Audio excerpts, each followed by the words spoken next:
That it now being 9 o'clock, we will call the committee to order. The chairman is indisposed today, so I will run the hearing. Wanted to start right off with that there is a project in Senate Bill 25, which does deal with Rochester. I have already disclosed in the proper documents that I am a city councilman in Rochester. This should not involve any of that, and I think you're over here. And I do intend to participate. All right, so with that. Okay, wait.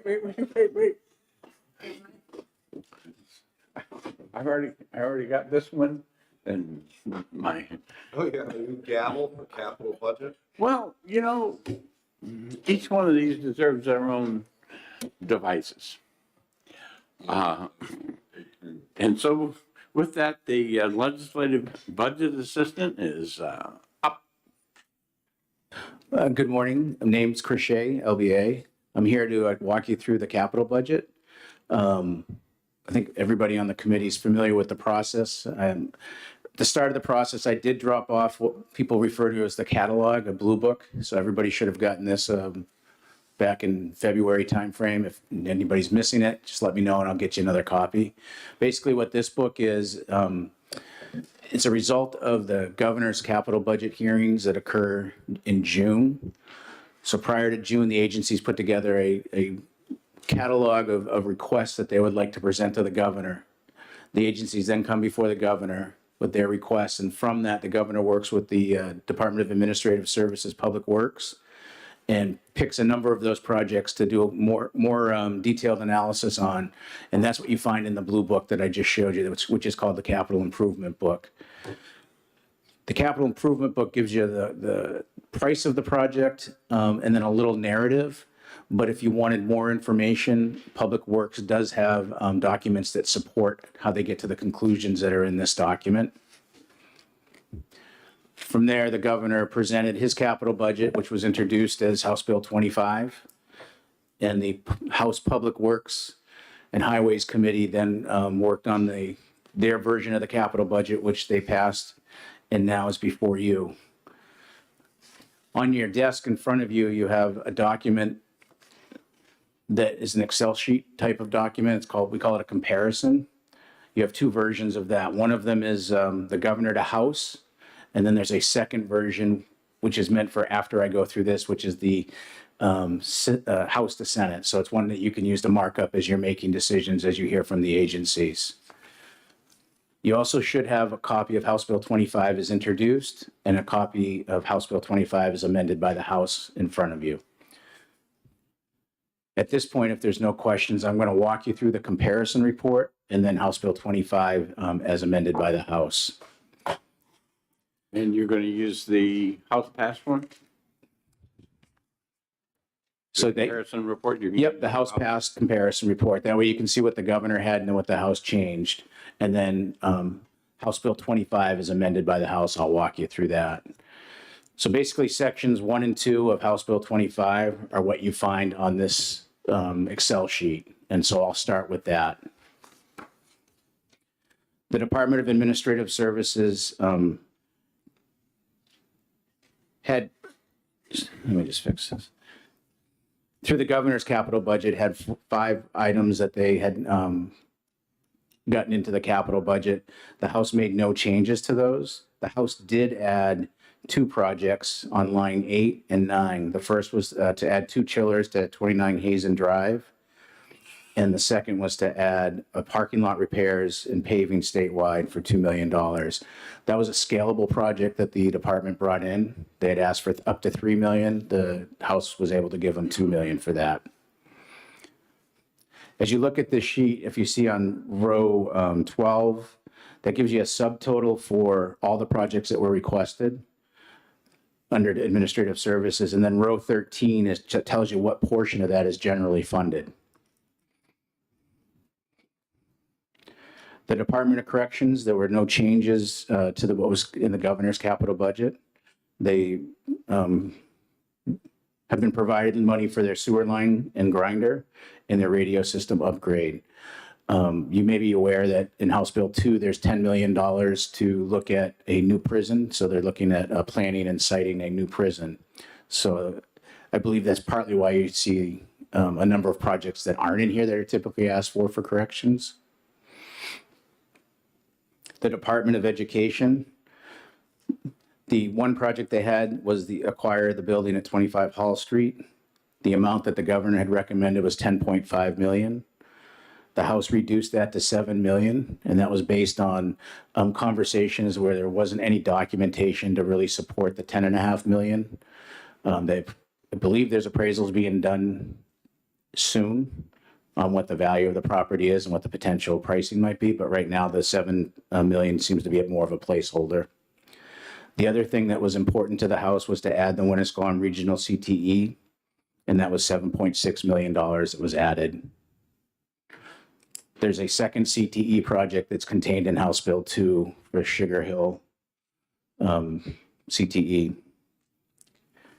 Usually you see two of the CTEs in the capital budget, so it's a little different this time.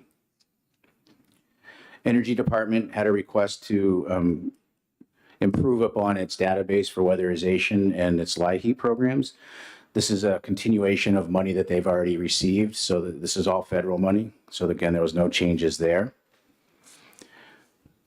As you move from page 1 to 2, it's the Department of Environmental Services. They had dam repairs and reconstruction that was added by the governor, remained by the House. IT infrastructure that the governor had added. The governor had also put in the drinking water state revolving loan fund match, but there was a transposition of numbers, so there was a $40,000. There was more $40,000 more in the governor's version, so that's why you see that was amended and reduced down. The add by the House was the Winnipesaukee River Basin upgrade. So that Winnipesaukee River Basin upgrade serves about 10 communities up in that area.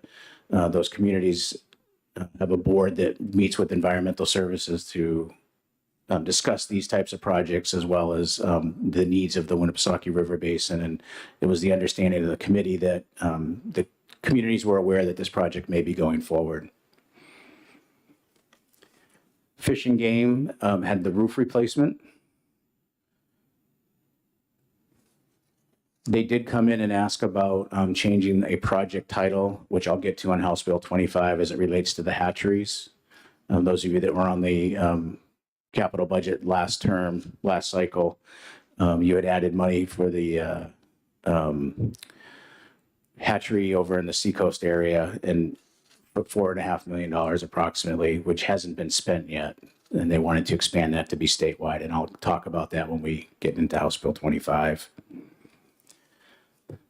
HHS has 2 computer projects that were asked for in the governor's phase and the House agreed to. So there was no changes there for them. Information technology had their cybersecurity, financial modernization, systems modernization, and IT services management systems. Again, it was asked that the governor put in and the House maintained. Under the Liquor Commission, you have the Hampton North and South stores. This is another $13.7 million for that project.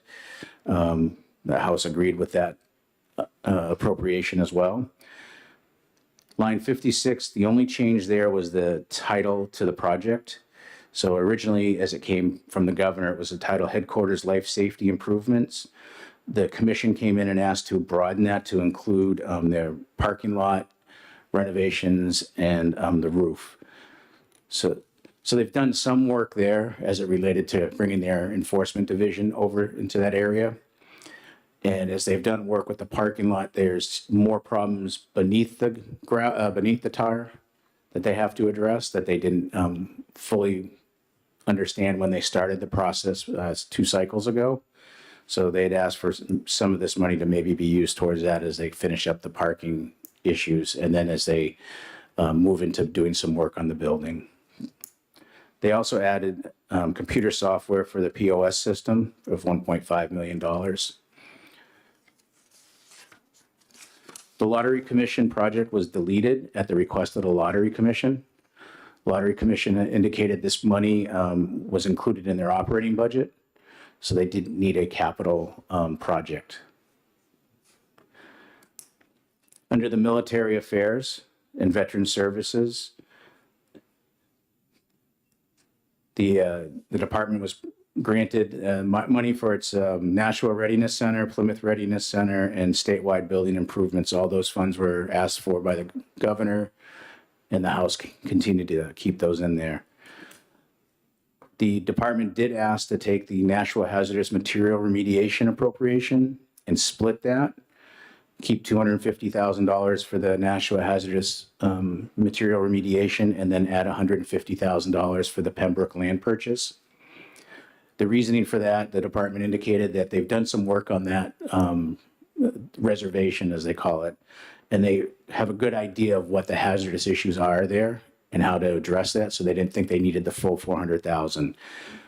But they wanted some money for land purchase because when the federal government has money for buildings and such, the state's required to provide money for land, so they just like to have a little bit of money towards that. Natural and cultural resources, they asked for and got through the governor and the House was roofing repair, forest and land facilities, Trails Bureau equipment, and the Mount Washington Summit infrastructure and ecology study. So there were no changes to any of those projects. The Connecticut Lakes Headwaters Road Repair and Paving Project was added by the House. There's $1 million here, and there's another $500,000 in a later section in the bill. In addition to getting that money, the House wanted a report on what they're actually doing with it, explain what roads are being repaired up there, what the type of work is, and what's that mean for the tourism up in that area potentially. Police Standards had asked for and received money to move their simulator. They're trying to free up classroom space. Essentially, they'd asked for this last capital budget, and they're getting it this capital budget. So they're trying to create more classroom space. They want to move their simulator into a garage space that they have that they're going to fit up to have that simulator. And then the second part of it is the actual conversion of the classrooms. On page 4, you have the Veterans Home. They had 3 projects that they had asked for: the site-wide drainage and water life safety improvements, entry life safety improvements, and medical lift installation phase 2. Again, the governor gave them what they requested, and the House maintained that. Department of Safety had 2 projects. One is a message switch replacement project, and then their helicopter improvement project. Both of those projects are funded with general funds as well as highway funds. So you'll see it a little bit later. You'll see those 2 projects again repeated under highway funds. Under the Department of Transportation, you have your federal state match for FAA projects. And you'll see there was a reduction on the general fund side of that. So because of some bounce forwards that they had, the department didn't need the full $7 million to match the FFA's required money. They already had some in reserve. So it reduced the need to only $1.1 million. So it saved $5.8 million.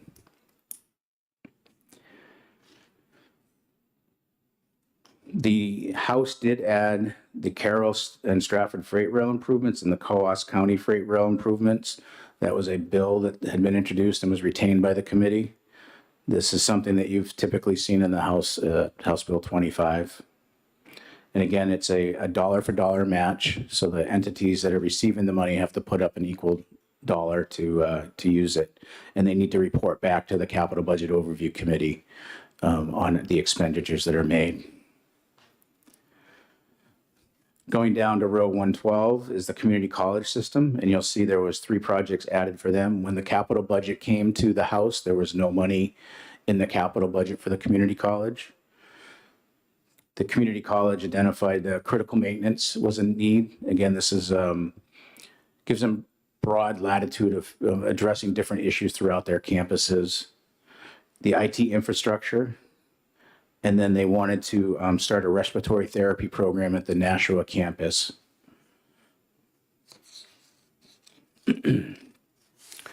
The House did, on page 5, ask that the community college report the spending that they do for the critical maintenance as well as their IT, so that, again, to understand what projects are being done, and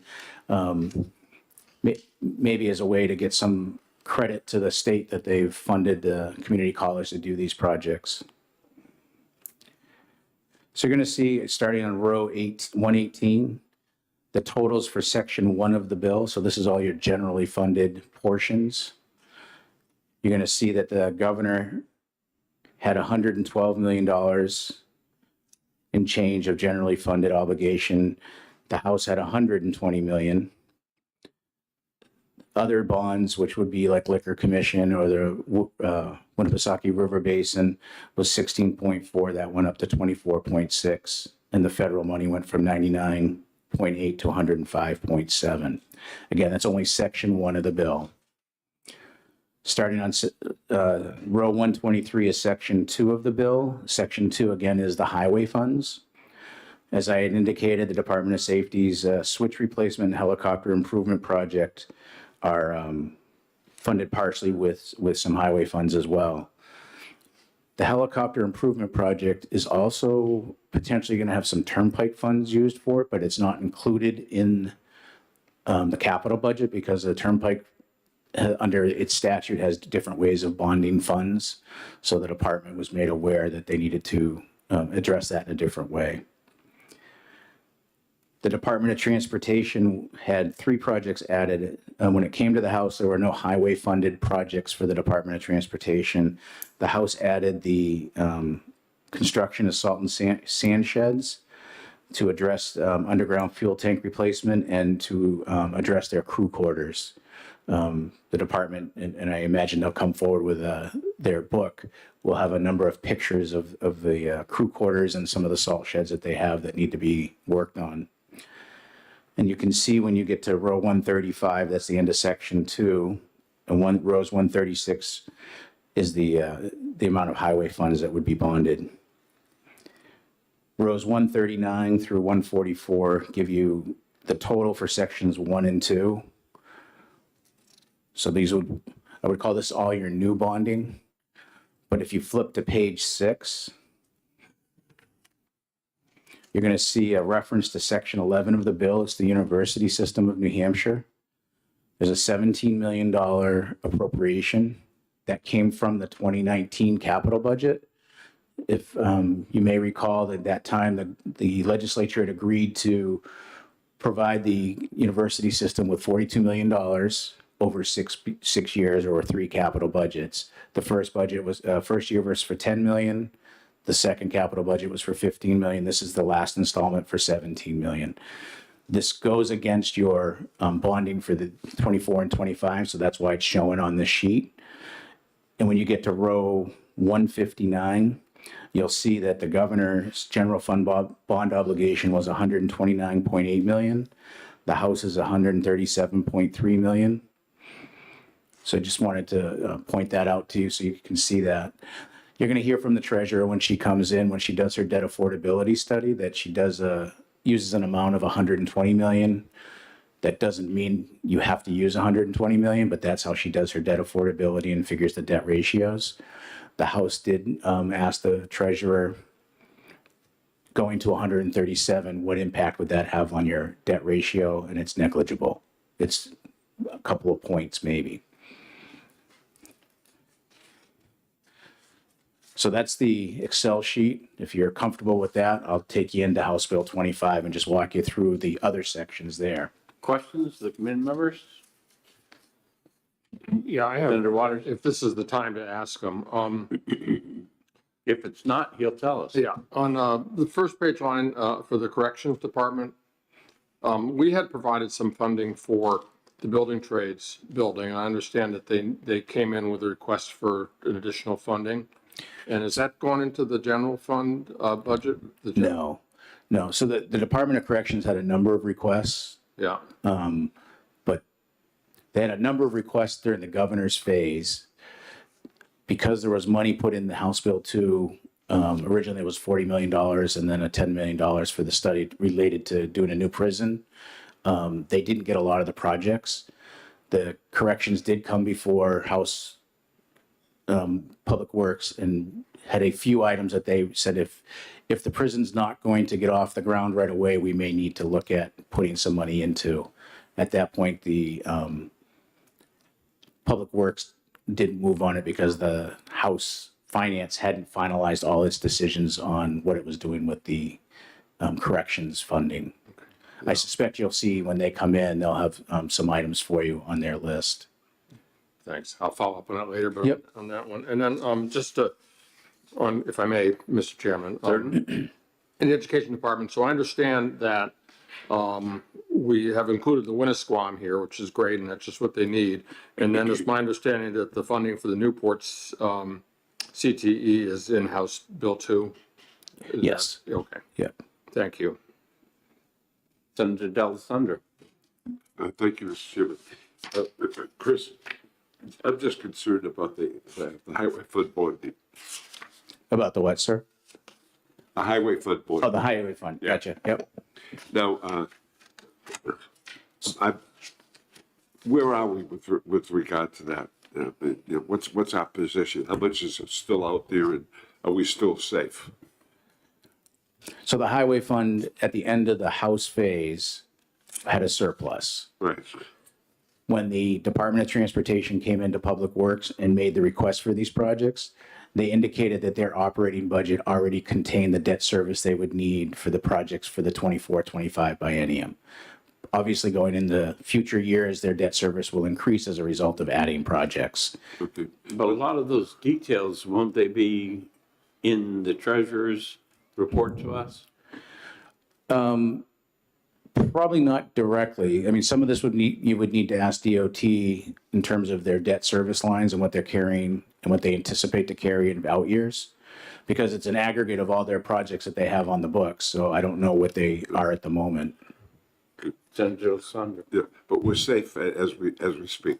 At the moment, yes. At the moment, the debt service Yes. is covered, but we know what's in the future. And what you'll hear from the treasurer is that when you increase the amount you bond, though the state can handle that, you do have to think about future operating budgets, because that is where you're going to see the debt service increases, and that may keep you from doing other things you might like to do in future operating Right. budgets. Okay, thank you. Senator Bradley. I know that one Granite Place is in HB2. But I was told the other day that 2 Granite Place was supposed to have been included either in the capital budget or HB2. So I guess my first question is, was there ever discussion about that in the capital budget to the court system or? There was never discussion in the committee room related to that. So this is more a possibility question.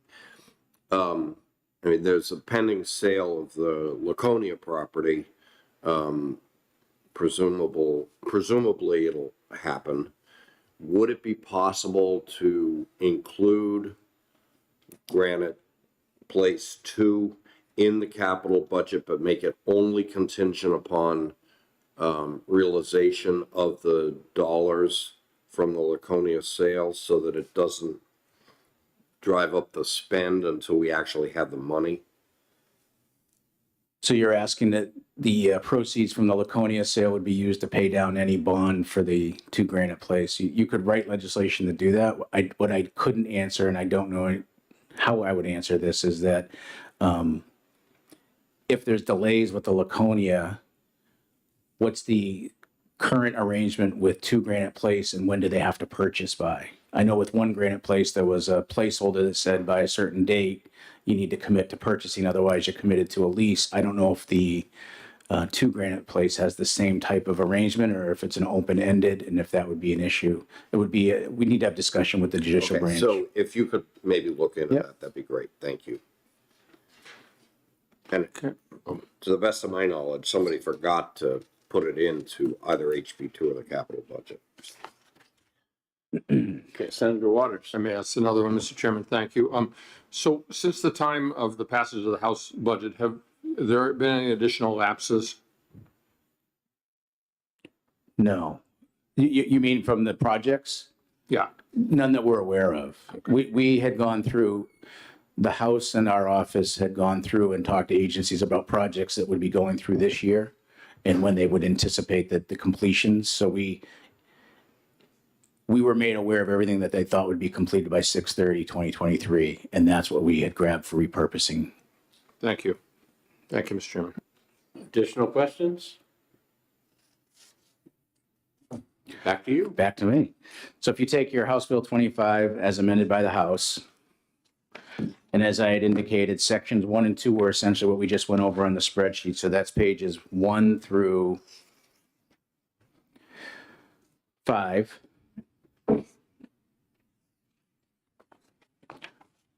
At the top of section 5, you have, excuse me, on page 5, you have section 3, which is on row 5. This is what I would call canned language in the capital budget. The only difference that was added from the House, from the governor, is that there was language related to the community college when they added the community college projects. And so you can see on the line 6 going into 7, it says, with the exception of appropriations in paragraph 16 of section 1, that's the community college. And then starting on row 12, going through row 24 is language that is used, is in there for the community college and the use of the funds that they get from the state.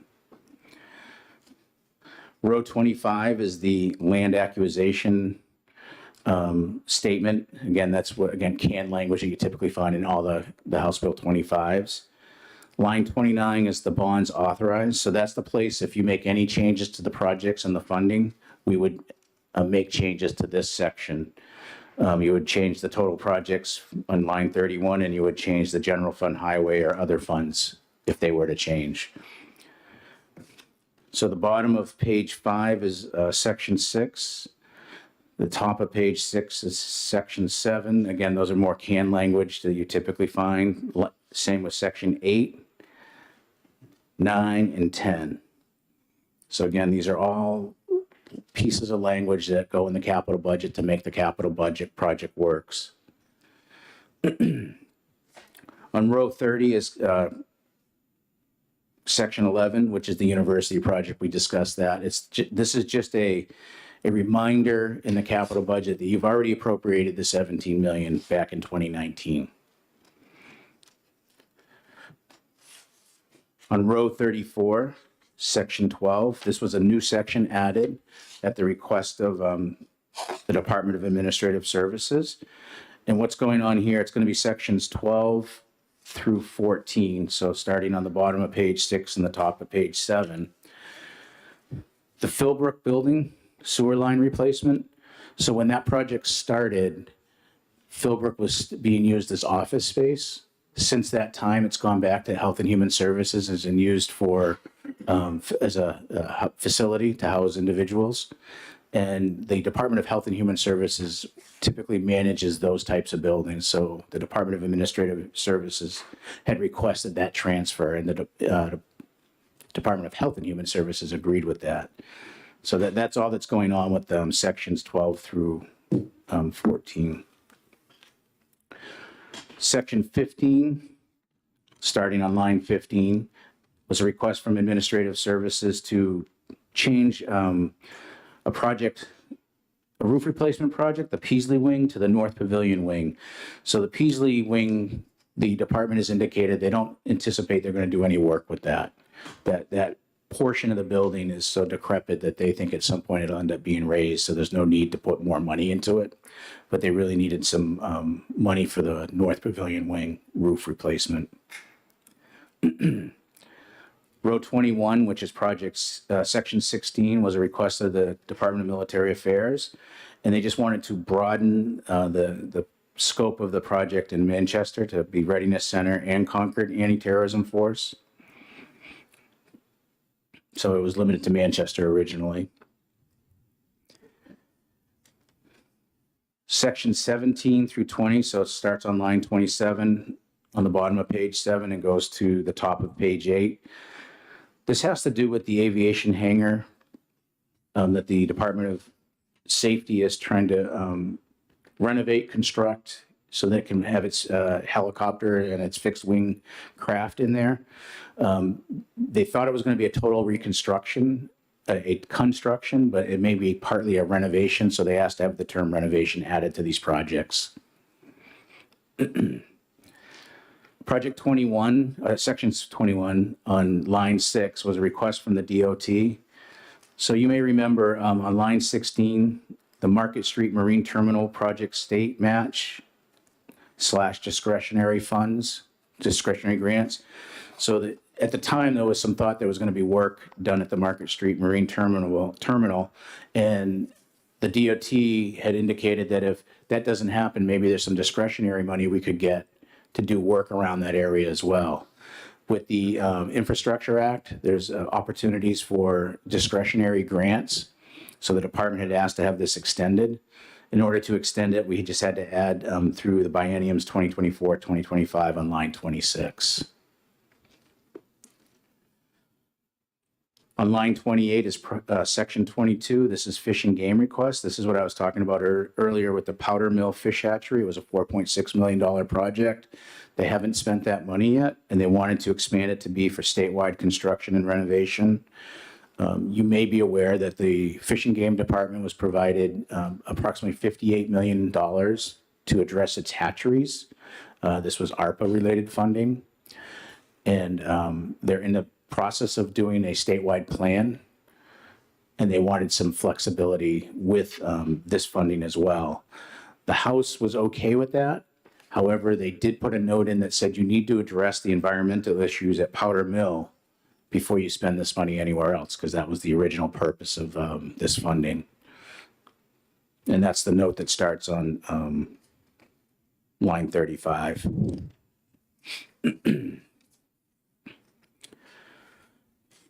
Go to page 9. Line 6 is section 23. This is the section that looks at all the lapse extensions, and if there's any funding from projects that are completed, that funding is then repurposed for other projects. The House went through that process and identified $3.8 million of potential funding that was going to lapse that they decided to repurpose.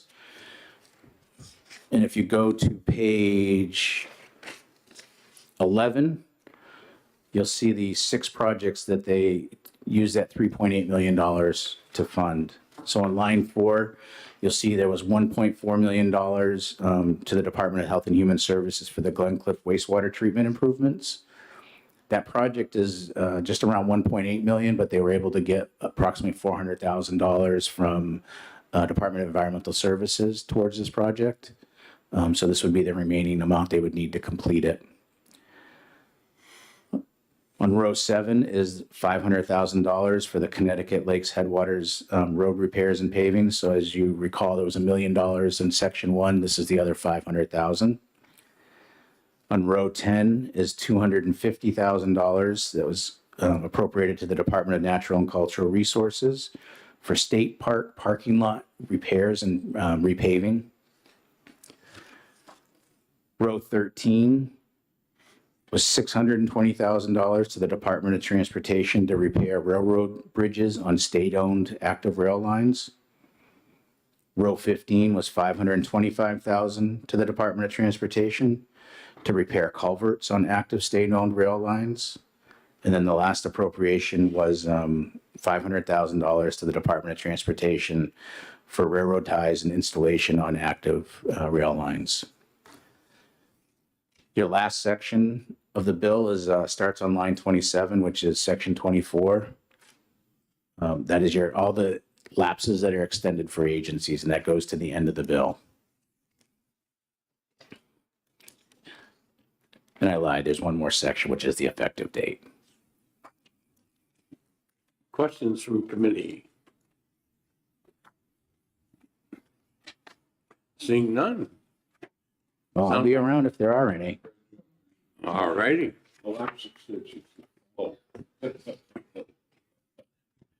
And with that, I think that we're ready to have the treasurer.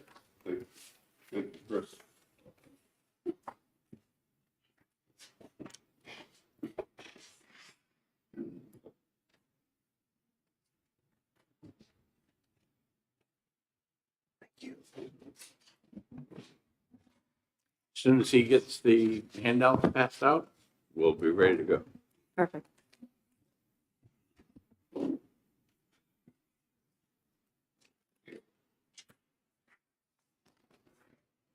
Good morning, Mr. Chair and members of the committee. For the record, State Treasurer Monica Mazzapelli. So I am here today to talk about our bonding process and how we determine debt affordability for the state. So I'll be following that handout. So as you all know, the role of the state treasury is to oversee a debt management program and a program that supports the policies of the state. So the goal is to achieve those state objectives while maintaining a strong debt profile. So currently, the state of New Hampshire has a very healthy debt profile. We have $521 million in general obligation bonds outstanding, which is our tax supported debt, as we call it, and so that debt will be repaid with general funds. As you all know, we are municipal issuers of bonds, and because of that, we are regularly evaluated by the rating agencies. So in order for them to assign a credit for us in order to assist investors. So with that, we have two different ways that we can evaluate our debt affordability. So one is we issue our debt affordability study each year, and the other tool that we use is obviously included in our say 6C, which is according to statute, we need to determine a debt limit. So I'll start with, on page 2, I'll start with, the description of our debt affordability study. Our debt affordability study really, what it does is it calculates key debt metrics that allow us to determine, if the debt levels of the state are manageable and if they're going to remain manageable over the next few fiscal years. So we pay attention to 3 ratios, the debt to personal income, debt per capita, and debt service to unrestricted revenue. The one that the rating agencies pay the most attention is the debt to revenue ratio. So I'll go over in more detail over the next pages. And the next one, the next tool is really, again, the debt limit calculation prescribed in RSA 6C. And that prohibits the legislature from authorizing any additional debt in excess of 10% of unrestricted revenue. So I'll go over that in a few minutes. So on page 3 is I'm providing a summary of what the debt affordability study does. And we published that early in the year. I think we all probably have a copy of that study. But so during the study we work with our investment advisor to calculate, again, to measure the health of our debt. So again, we calculate actual debt metrics. And so in fiscal year 22, we calculated, the most recent study was based on the most recently completed year, which is fiscal year 22. And again, we project those same debt metrics to see how that debt is going to respond over the next few years. And for that, we used several very conservative assumptions. So I'll start with just briefly, the first line of that summary that I'm showing, that table, is our outstanding debt. So in fiscal year 22, we finished with $507 million in outstanding debt. This is debt that will be repaid with general funds. And for this number, we just for the purposes, we've been including school building aid since that debt was issued. So we just continue to include that debt as part of the evaluation. So in fiscal year 22, again, that was the outstanding debt. And then as part of the study, what we do is we make the assumption that the state is going to issue about $120 million in each biennium, so $60 million in each fiscal year. Because what we want to see is we want to see how the debt and how the metrics respond to issuing that amount of a debt. So our office has recommended over the last several years, has recommended about the same amount, 120, 125 over the years. So we'll continue to use that number to be consistent and to show how those metrics will respond. So the next line is debt to personal income, again, based on the levels of debt and how personal income in New Hampshire has improved. We have a 0.5% ratio compared to a 2.1%, which is what Moody's says is the median. So a very strong metric. So for that, we obtained the figures from the Bureau of Economic Analysis from 2001, and again, a very strong result. The same for the debt per capita is 264 compared to 1,179 according to the Moody's median. Again, another strong metric that we can certainly show. And that's based on the demographics. So that was based on the 2001 US Census, and we use that information to calculate that. And I'm going to move to, just quickly so I can go back to the projections, but we moved to the debt to unrestricted revenue. And then for fiscal year 2022, we had a very strong metric, which is 4%. In terms of projecting over the next few years, we projected, we used an assumption of 4% for personal income because that's been the average over the last 10 years for New Hampshire. And in terms of demographics, we project an increase of 0.5%, which again has been the average of the last 10 years. Again, based on those results, how the demographics have performed, and how the revenues have performed, we have very strong metrics in New Hampshire. In terms of revenue, again, we use the figure for fiscal year 22. We use the 1.9 billion that we have for unrestricted revenue. And then in terms of projections, we use very conservative revenue projections in order to determine how those ratios will look like over the next few years. So in fiscal year 23, I know it looks like it's low based on the current performance of our unrestricted revenue, but we projected it was going to be an increase of 1%. But then in fiscal year 24, again, based on what we hear about potential recession and how we are, really, it's been a debate over that, which perhaps we're already seeing the slowing of the economy. So for fiscal year 24, we projected a decrease of 1%. For revenues, we used an assumption of no growth in fiscal year 25 and 0.5% growth in fiscal year 26. What I like to say about this piece is the Treasury does not have the responsibility to project revenue. What we want to do is just use very conservative assumptions to see how those ratios will perform if we just want to be able to stress the levels of these metrics using these conservative assumptions.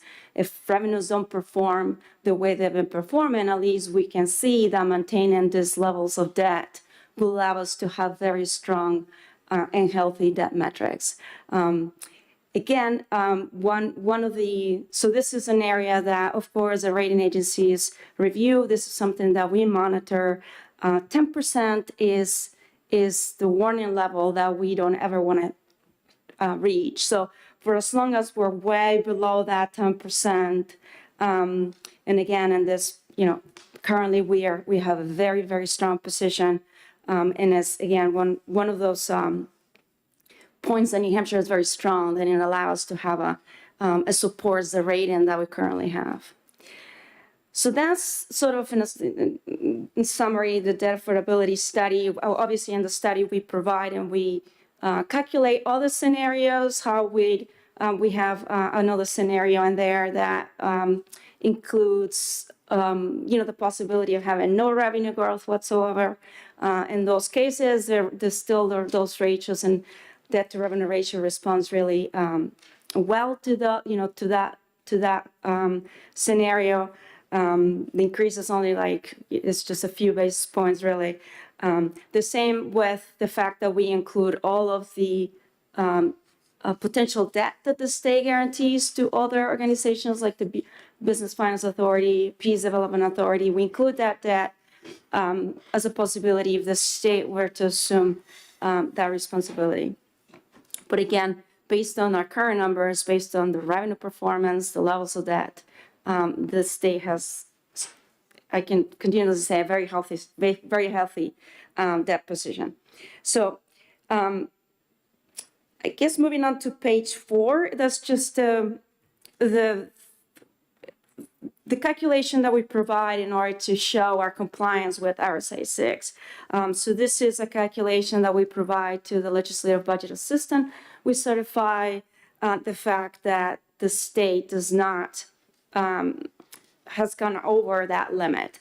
So in this calculation, it's just briefly what it does is it includes the actual debt service that we have based on our bonding and based on the authorizations. We also project total debt based on what has not been issued and has been authorized, which is the next column.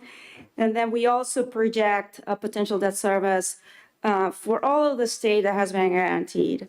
So with that total, we compare it to 10% of unrestricted revenue. And the difference, we look at the difference and then we project that as to see how much more annual debt service the state could really afford. So if you look at the second line as fiscal year 24, the excess capacity that the state has right now is about additional 93 million in debt service. And what that correlates is an additional 1.1 billion in bond and authorization. What this just says is the state has a lot more capacity to bond. But when we calculate this, one of the things that I include in my certification in my memo to the legislative budget assistant is to really look at this in conjunction with the debt affordability study, because the affordability study does really go more in depth as to the various scenarios and how we can stress our debt. Again, the debt to revenue ratio of 4% is really where we want to be. But again, of course, the state has more capacity to increase that. So those are the two tools that we use, and we review them every year in order to provide you with the tools and the information you need for your policy decisions and to decide how much you want to authorize for bonding. On the next few pages, I'm just showing you a few more thoughts that I just want to share with you. So on page 5, I'm just showing how the debt to revenue ratio has improved over the last 10 years. In 2013, we had a ratio of 7.7%, and now in 22 we have a 4% debt to revenue ratio. Obviously, this has to do with the revenue, the performance of unrestricted revenue, and how our debt levels have been declining over time. One of the things that has happened over the last couple of years, or last 3 years, is our debt has been declining. We've been issuing less debt, and during the pandemic, it was because capital expenditures were paused for some time, so there was less need to bond during that period of time. We've had other refundings that allowed us to restructure that debt and to achieve some savings there. So that changed the debt structure. And again, the performance of the revenue obviously has impacted significantly all of our ratios. So that's the result in what we have a very, very strong debt profile currently. So why do we care about all of this? The reason we want to look at all of this is because our borrowing costs obviously are largely influenced by our credit ratings. So we want to do what is necessary to maintain a strong position. The rating agencies obviously look at the state's financial condition, and the areas they focus the most on is several factors, and I'm listing them here. Again, our debt profile is one of them. Is how much debt the state has overall, and that's strong. It's a strong component of that evaluation. But they also focus on the levels, for example, of our reserves. So the levels of the rainy day fund, They also look at, if we have a structural balance budget, which again, New Hampshire has no problem with that. And they also look at areas that will potentially impact or create additional budgetary pressure. So, for example, Medicaid funding and how that continues to increase and how that changes over time. The pension and post-employment benefit obligations and the level of funding of those obligations and how the state is responding to that. They look at the stability and diversity of revenue sources. In terms of stability of revenue, the rating agencies have been reviewing how New Hampshire has changed in some of the taxes over the last few years, and they'll continue to monitor that to see where we end up after several plans to have reductions in some of the revenue sources. And of course, they look at, how much flexibility the state has to manage revenues, expenditures, and our reserves. So all of those are the areas that they look at. And again, our debt affordability, our debt performance is one of the, what we call the strong credit positives that allows us to have a good rating. So the next page is just a few comments. Obviously, maintaining borrowing capacity for anticipated capital needs is considered prudent, or borrowing costs have increased and are expected to remain, around those levels for some time. We just issued our bonds recently, as I shared I shared a communication with all of you. We had a very good sale during the time, but the reality when it comes to interest rates is our bonds go through the municipal market. Obviously, that's all based on the performance of the economy, and I don't think we're going to see rates like we've had over the times when there was an accommodating monetary policy. So again, the rates are expected to remain high for some time or higher for some time. And then the number I just want to share with you, the amount of authorized and issued general obligation bonds, which is currently $255.6 million. So again, based on what has been authorized, we just issued bonds, so we were able to reduce that number, and that's the net number that we currently have, $255.6 million. And again, I'm just sharing the credit ratings with you.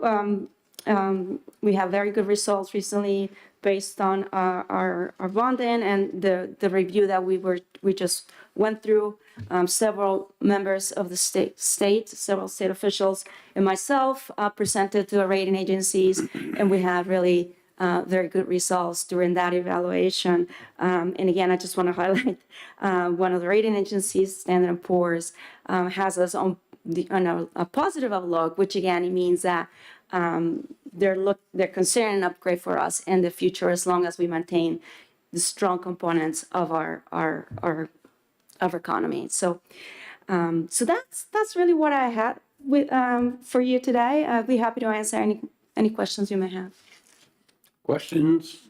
Senator D'Alessandro. Thank you, Mr. Chairman.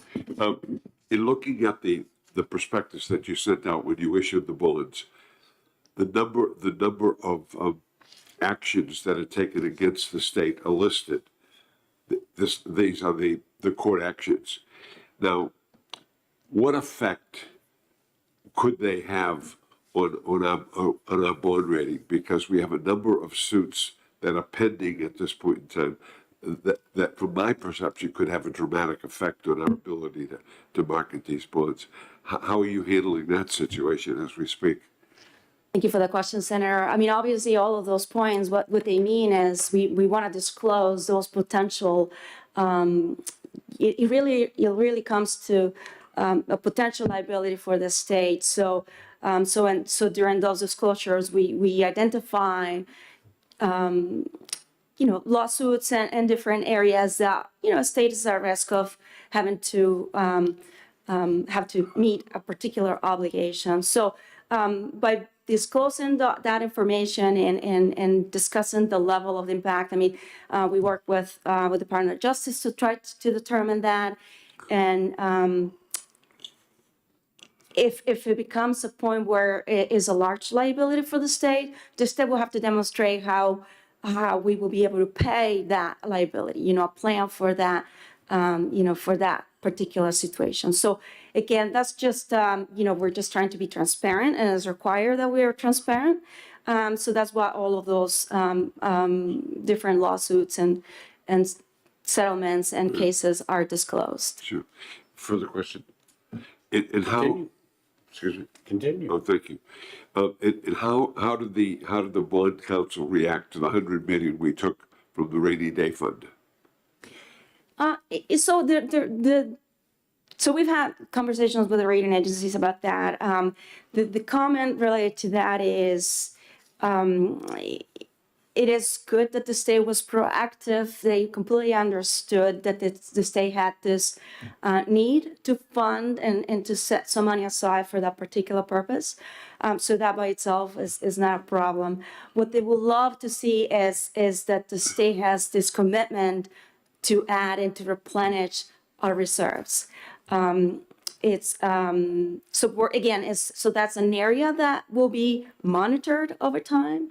The state has a lot more money than what it had in the past, so that's important to recognize that we have 159 million is a significant number for the state of New Hampshire, but compared to other states is low.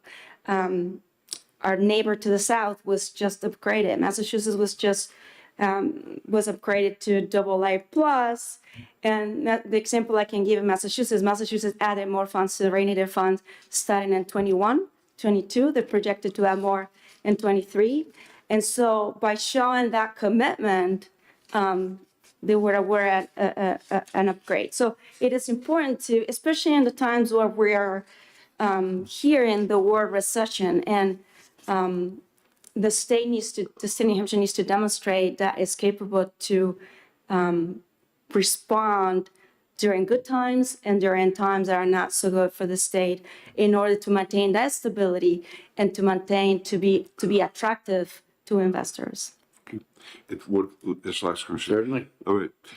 We have a very good rating. We've never gotten back to the AAA, which we had years and years ago, but we're still in pretty good shape. We have, S&P has a positive AA outlook, Fitch AA plus, Moody's is the one that I'm really interested in, small a1. And Moody's, Claire Cohen used to be the queen of ratings. That concerns me a little.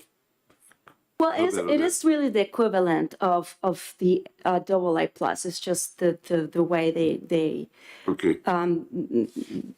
I guess they're represented. But in terms of so we have excellent ratings. You're Yes. absolutely correct. But the one that is like we're a very really close to achieve that plus, which will equal the other two ratings, and that's the one that perhaps the state could really achieve if we show this commitment to maintain, the stability that we're showing over the last few years. So by showing this a positive outlook, that means they're really considering, we're not stable. It's not, the other two have a stable outlook. That means we will have to probably do a lot more to show that they're interested in changing that rating for New Hampshire. But in terms of S&P, we're really close, and they're just really telling us, if you add more money to the rainy day fund, you might get it. It's perhaps what they will want to see. And again, I mean, maintaining the level of reserves that we have, we may get there eventually. But again, showing that commitment is what they want to see. And of course, all of the other components play a big role too. And again, as I was saying, the debt profile is really has been strong, because New Hampshire has had this policy of maintaining low debt, and that is well seen compared to other states, even our neighbor to the south, Illinois, other states. It has a dramatic effect on our sale. I mean, we get a better deal. The better the rating, the better the deal. As far as our bonds are. Our bonds are very attractive in the market. The way we pay our bonds off is very attractive. There aren't very many that pay bonds like we do. We pay up front. So it's very important for us to keep the rating and to keep our financial house in order. Agreed. Thank you. Senator Bradley and then Senator Waters. Thank you very much. Good morning. Good morning. So, in the past, I think you've recommended a overall general obligation bonding level of 125 million. What, we have in front of us is 137 million. So what is it, that you're recommending we do? Are you okay at this higher level or not? Thank you for the question, Senator. I've been asked that question before. So as you can see, our capacity is still there. So we typically recommend, or we calculate numbers based on the 120 million range, right?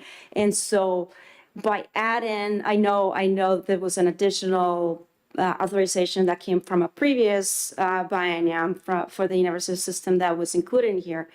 So in reality, that additional amount won't really change our ratios because, again, we have the capacity to absorb that. So I personally am not concerned if the budget stays with that amount of authorization. You are concerned. I am not You are concerned. not. I am not concerned. But perhaps the only additional comment I will mention is this, any additional authorization, any additional bonding that you have obviously will impact your debt service and your operating budget. So if what that means is your operating budget, will have additional debt service over a period of 20 years. That's what that means. It's just the capacity. We have the capacity to bond more. It's just also it will increase you will add pressure to your operating budget. That's all it is. Thank you. Senator Waters. Thank you. Thank you, Mr. Chairman, and thank you for all your great work. And the reports are terrific to get those Thank you. weekly. And just really kind of following up on what some of my colleagues have said, I do think it will probably help you if we get a little bit more back into the rainy day fund in the budget this year, and that would make sense. We took some out, maybe we'll get some, maybe not the whole 100 million, we'll get some more back in, and that's what the rating agencies kind of want to see, don't they, in terms of our progress on the rainy day fund? That's correct. I mean, and I think it goes back to how the state will be able to respond in an economy that slows down, right? So how New Hampshire responded back in 2008, there were many years after that, and the state had a difficult time recovering. So by having more money in that reserves will allow you to perhaps not lay off workers or freeze. Hiring freezes are very, very difficult as I run a small agency. So those are the things that the state will be able to weather in a better way if there are more reserves in our banks. Of course, right now we have a very strong cash position as well because of the ARPA money. But that obviously, as we all know, that's gonna go away in several years. And then we're back to the regular New Hampshire and how we should have strong reserves, a strong cash position, a strong balance sheet in order to continue to have, this level of, again, a strong financial position. If I may ask another, Mr. Chairman? Certainly. Thank you. It's, the numbers here, you have you've based this chart of the numbers on the 60 million, but we've been doing more than that. We've actually, I think some years we've been closer to the 130 than the 125 and very seldom actually at the 120. So I couldn't really run my little calculations on this chart because it reflects kind of an idea rather than what we've been doing. So I guess what I'm trying to ask is that it seemed to me, just doing a little bit of math here, that if we were at the 137 and you ran those numbers in relationship to the personal income and ratio of debt to budget and so on, that if we were to ask you to run that at one, just putting in the extra, I mean, how many, maybe no more than 10 million from over what we've been doing. how that would play out. And it would seem kind of de minimis in terms of how that might affect the overall numbers that you've given us. That is correct. So we've run those numbers. I mean, like I said, we stress these ratios and we run more, we add more numbers, additional debt to see what the Yeah. ratios will look like. So you are correct. It doesn't really have an impact in terms of what the ratios won't change that much. The other point I should probably mention is Yep.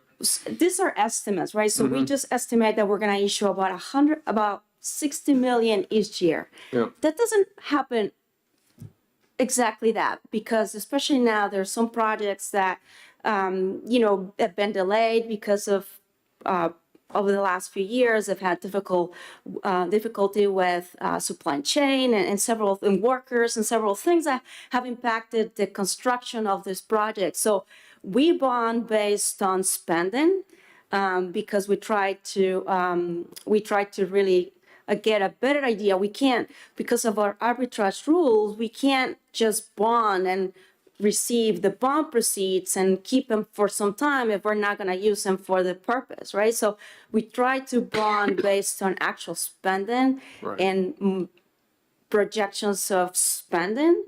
And so there are times that, like as I mentioned before, we didn't have the need to. In 2020, 2021, I think in fiscal year 21, we didn't issue bonds. We issued, it was in 20, and there was 1 year we didn't issue bonds, must have been in 21, because we didn't have the need to do that. And then in 20, we issued 40 million rather than 60 million. So that is, again, we just use this 60 million as an assumption to see how we will perform over time. But in reality, Understood. there are times that if projects are ramping up and we need to bond a little more, we do that. The same if they're not happening, then we don't need to bond. So that's really what we have to do to maintain that. But in terms of projections and how we can budget, this is a predictable number for us and has been for the state. Thank you. You're welcome. Thank you, Mr. Chairman. Additional questions? Seeing none, back to you if you've got more. That's all I have. All right. Well, thank you very much. Thank you I very don't much. see DOIT here, so we're going to take a 5-minute recess. It may be longer.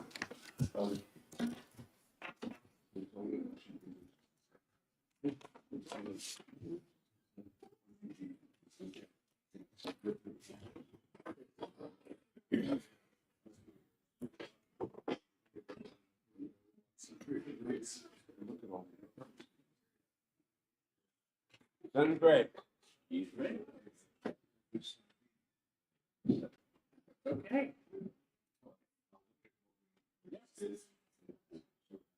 All right.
Sorry for the a little longer than 5-minute delay, but we are back and we'll welcome DOIT.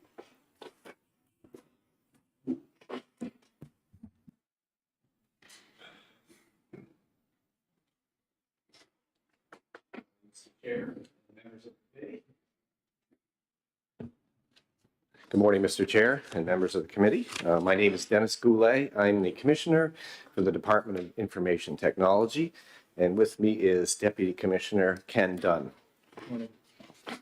We're just going to go quickly through our capital budget requests, and I'll stop at each one for questions. Summary on page 2. Cybersecurity, once again, is our number one request, as I think is appropriate. So I'll jump right into that on page 2. Now, this request violates one of my primary rules, which is to not put too much geek speak into a budget request. But in this case, it was kind of appropriate because this is terminology that's industry standard now in the cybersecurity space. So I'll kind of try to demystify it for you. Basically, the security incident and event management systems are systems that capture and correlate events from all kinds of different systems and then look for dangerous behavior, things we should be reacting to. What we found is that the two things we found over time, and it's really keeps accelerating, is the volume of incidents that, or potential incidents, or the volume of things that look like they could be an incident, so you'd have to log them, is just going up very quickly. And the other thing is because there's so many and there's complexity, we're starting to use artificial intelligence and machine learning technology to actually deal with that, so that you know, a human, it takes a lot of humans to keep up with that volume, whereas it'd be fewer humans to do so without. So we don't have that technology right now. Our SCIM system is not keeping up. So we'd like to modernize that and also probably put it into a services situation. Today we actually have it sitting on servers in our data center here, and we think that the trend now is to actually move that to an outsourced situation and have it be more scalable, so that if you have events volume go up or situations occur, you can actually adapt to them more quickly. And then the identity and access management is really continues to be a challenge, both from the standpoint of just basic cybersecurity, but also in terms of what our federal partners and the payment card industry are expecting in terms of how you would authenticate, how you would make sure that the human who says they're Dennis Goulet really is Dennis Goulet, and making sure that unauthorized access to systems does not occur. So really the desired end state is really to improve that. And I'm sorry, I left out the last bullet on current state. We continue to evolve our policy and practice around national standards. We're using the NIST and IST, National Institute of Standards and Technology standards, as a base for how we operate and how we measure ourselves. So when we regularly have third-party audits that come in and look at risk, cyber risk in the state. In fact, we have a situation now where we're going through and almost continuously auditing pieces of our state from a cybersecurity perspective. We request that the responses come to us in the context of NIST, so that we're actually comparing ourselves to that standard, which is pretty much a accepted standard in the country. So the end state really is to improve in all three of those areas, continue to improve. We continue to work on cybersecurity at a very high priority, have been in the 8 years I've been here, and the challenge just keeps increasing. So I would expect that we will continue to face these challenges as we go forward in the coming years. And so I'll stop here and open up to any questions we have on this particular item. Questions? Senator Waters. Thank you, Mr. Chairman, and thank you. And I had my questions really have to do with just looking down the road and your kind of anticipation, given the changing nature of security threats, of what you might see in future capital budgets, and any kind of surprises on the horizon or planning horizon. And I do see on page 5 here, you have notice of phase 2 there, and I wondered if you have any sense of, is that going to be a big number, or do you see what I'm trying to ask? I'm just curious if, I'm wondering about what we're going to be looking in the capital budget. Page 5. Oh, okay. So from a cybersecurity perspective, if you look back a few biennia, each biennia that I've been here, we've had a capital budget request for cybersecurity. I think that will continue. They've been around the same amount each time. We're trying to be careful on that and not, I've actually pulled things out before they came to the governor's phase before, because I thought, gee, I don't think we'd be able to operationalize that. So I don't want to ask for more than we can actually do. But I would expect that what keeps happening is the nature of the threat keeps adapting. We have to keep adapting to it. So what we've seen in the period of time I've been here is we'll request capital, we'll implement policies and tools and operationalize them, meaning they end up in the operating budget in the subsequent biennia. So thank you. So if I may, Mr. Chairman, so we can kind of imagine that phase 2 will be in the ballpark of what we've been seeing. Well, referring to slide 5, which is not cybersecurity, I'd like to, if we could, take that up at slide 5. Thank you. Thank you, Mr. Chairman. Senator Del Sandro. Thank you, Mr. Chairman. First of all, I was here when we had CDP. Now, we've come a long way, and you ought to be commended for that, and the work that was done. What I'm hearing a lot from newscasts and so forth and so on is the artificial intelligence and the impact that it's having and the problems that are associated with that as it grows. How are we handling that? I mean, that's got to be part of our security, does it not?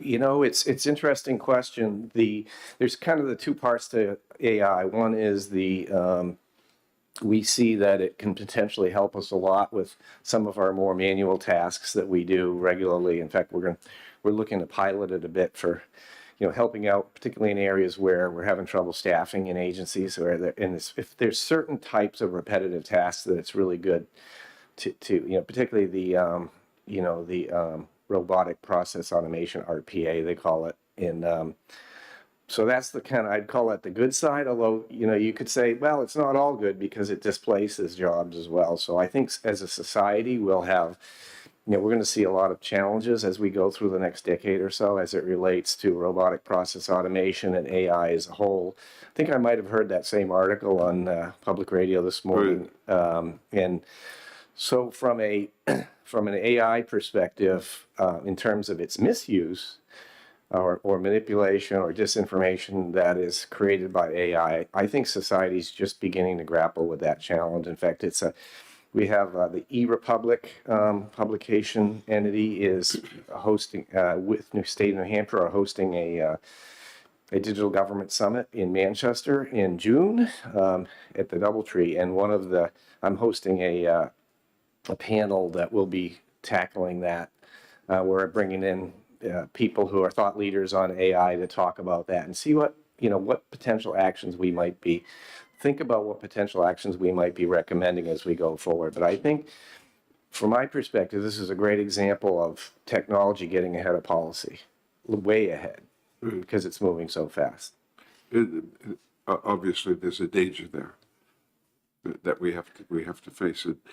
It is the 2.6 enough to get us moving in the right direction? Does it address the need that you brought forward in your ask? We feel that it does. I'm actually going to submit another ARPA request as well, associated with cybersecurity, because we're seeing some activities that are directly related to things that occurred during COVID. So I kind of split that off. So if I weren't to get that, I would feel like we didn't have enough. But if we were, I would feel like we do. Okay, thank you, Mr. Chairman. And you'll be seeing, hopefully we'll be seeing that that ARPA request coming soon. So there is more ARPA money that you're going to go after at this point in time. Yeah, that's my intent. Okay, thank you.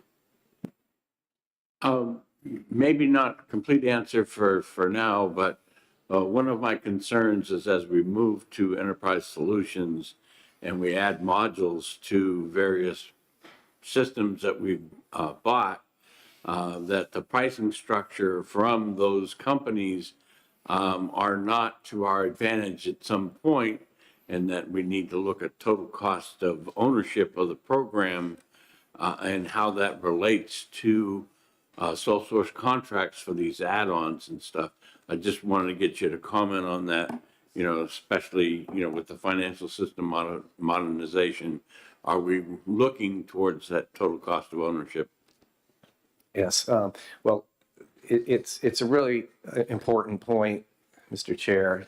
What we call TCO, or total cost of ownership, is, and the world's changing as it relates to that. It used to be a little more obscure because you'd go, and in the old days, you'd go and say, all right, I'm going to implement this new system, and you'd buy a bunch of hardware, and you'd buy other software pieces, and then you'd spend a lot of time putting them all together.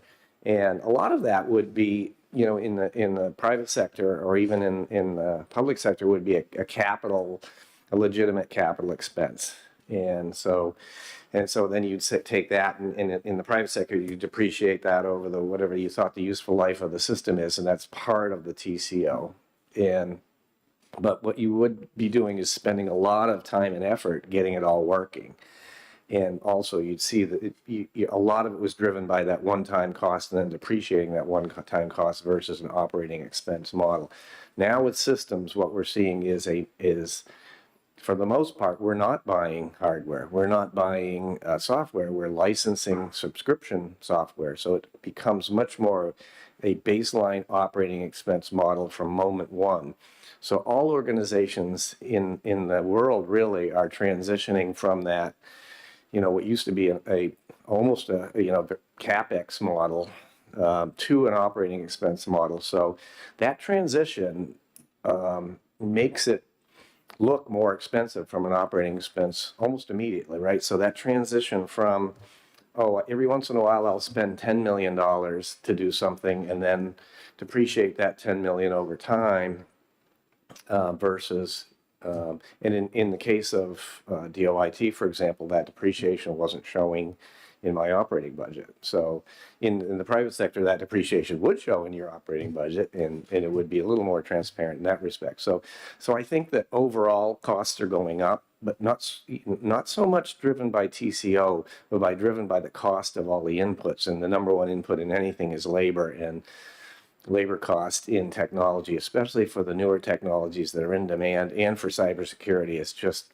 gone up a lot. Thank you. We'll continue to talk about that, I'm sure. We will. Back to you. All right. So any more on cyber before I move on? Okay. So we'll go to the next one, financial system modernization. And I call this one I have a landscaper that lives in my neighborhood, and his yard is the worst yard in the neighborhood. And because he's always out fixing everybody else's yards. And this is what I call the landscaper's yard request. Our financial systems are for DOIT. We actually have fairly complex requirements as it relates to finance because of our chargeback model, because we allocate costs according to formula and things like that.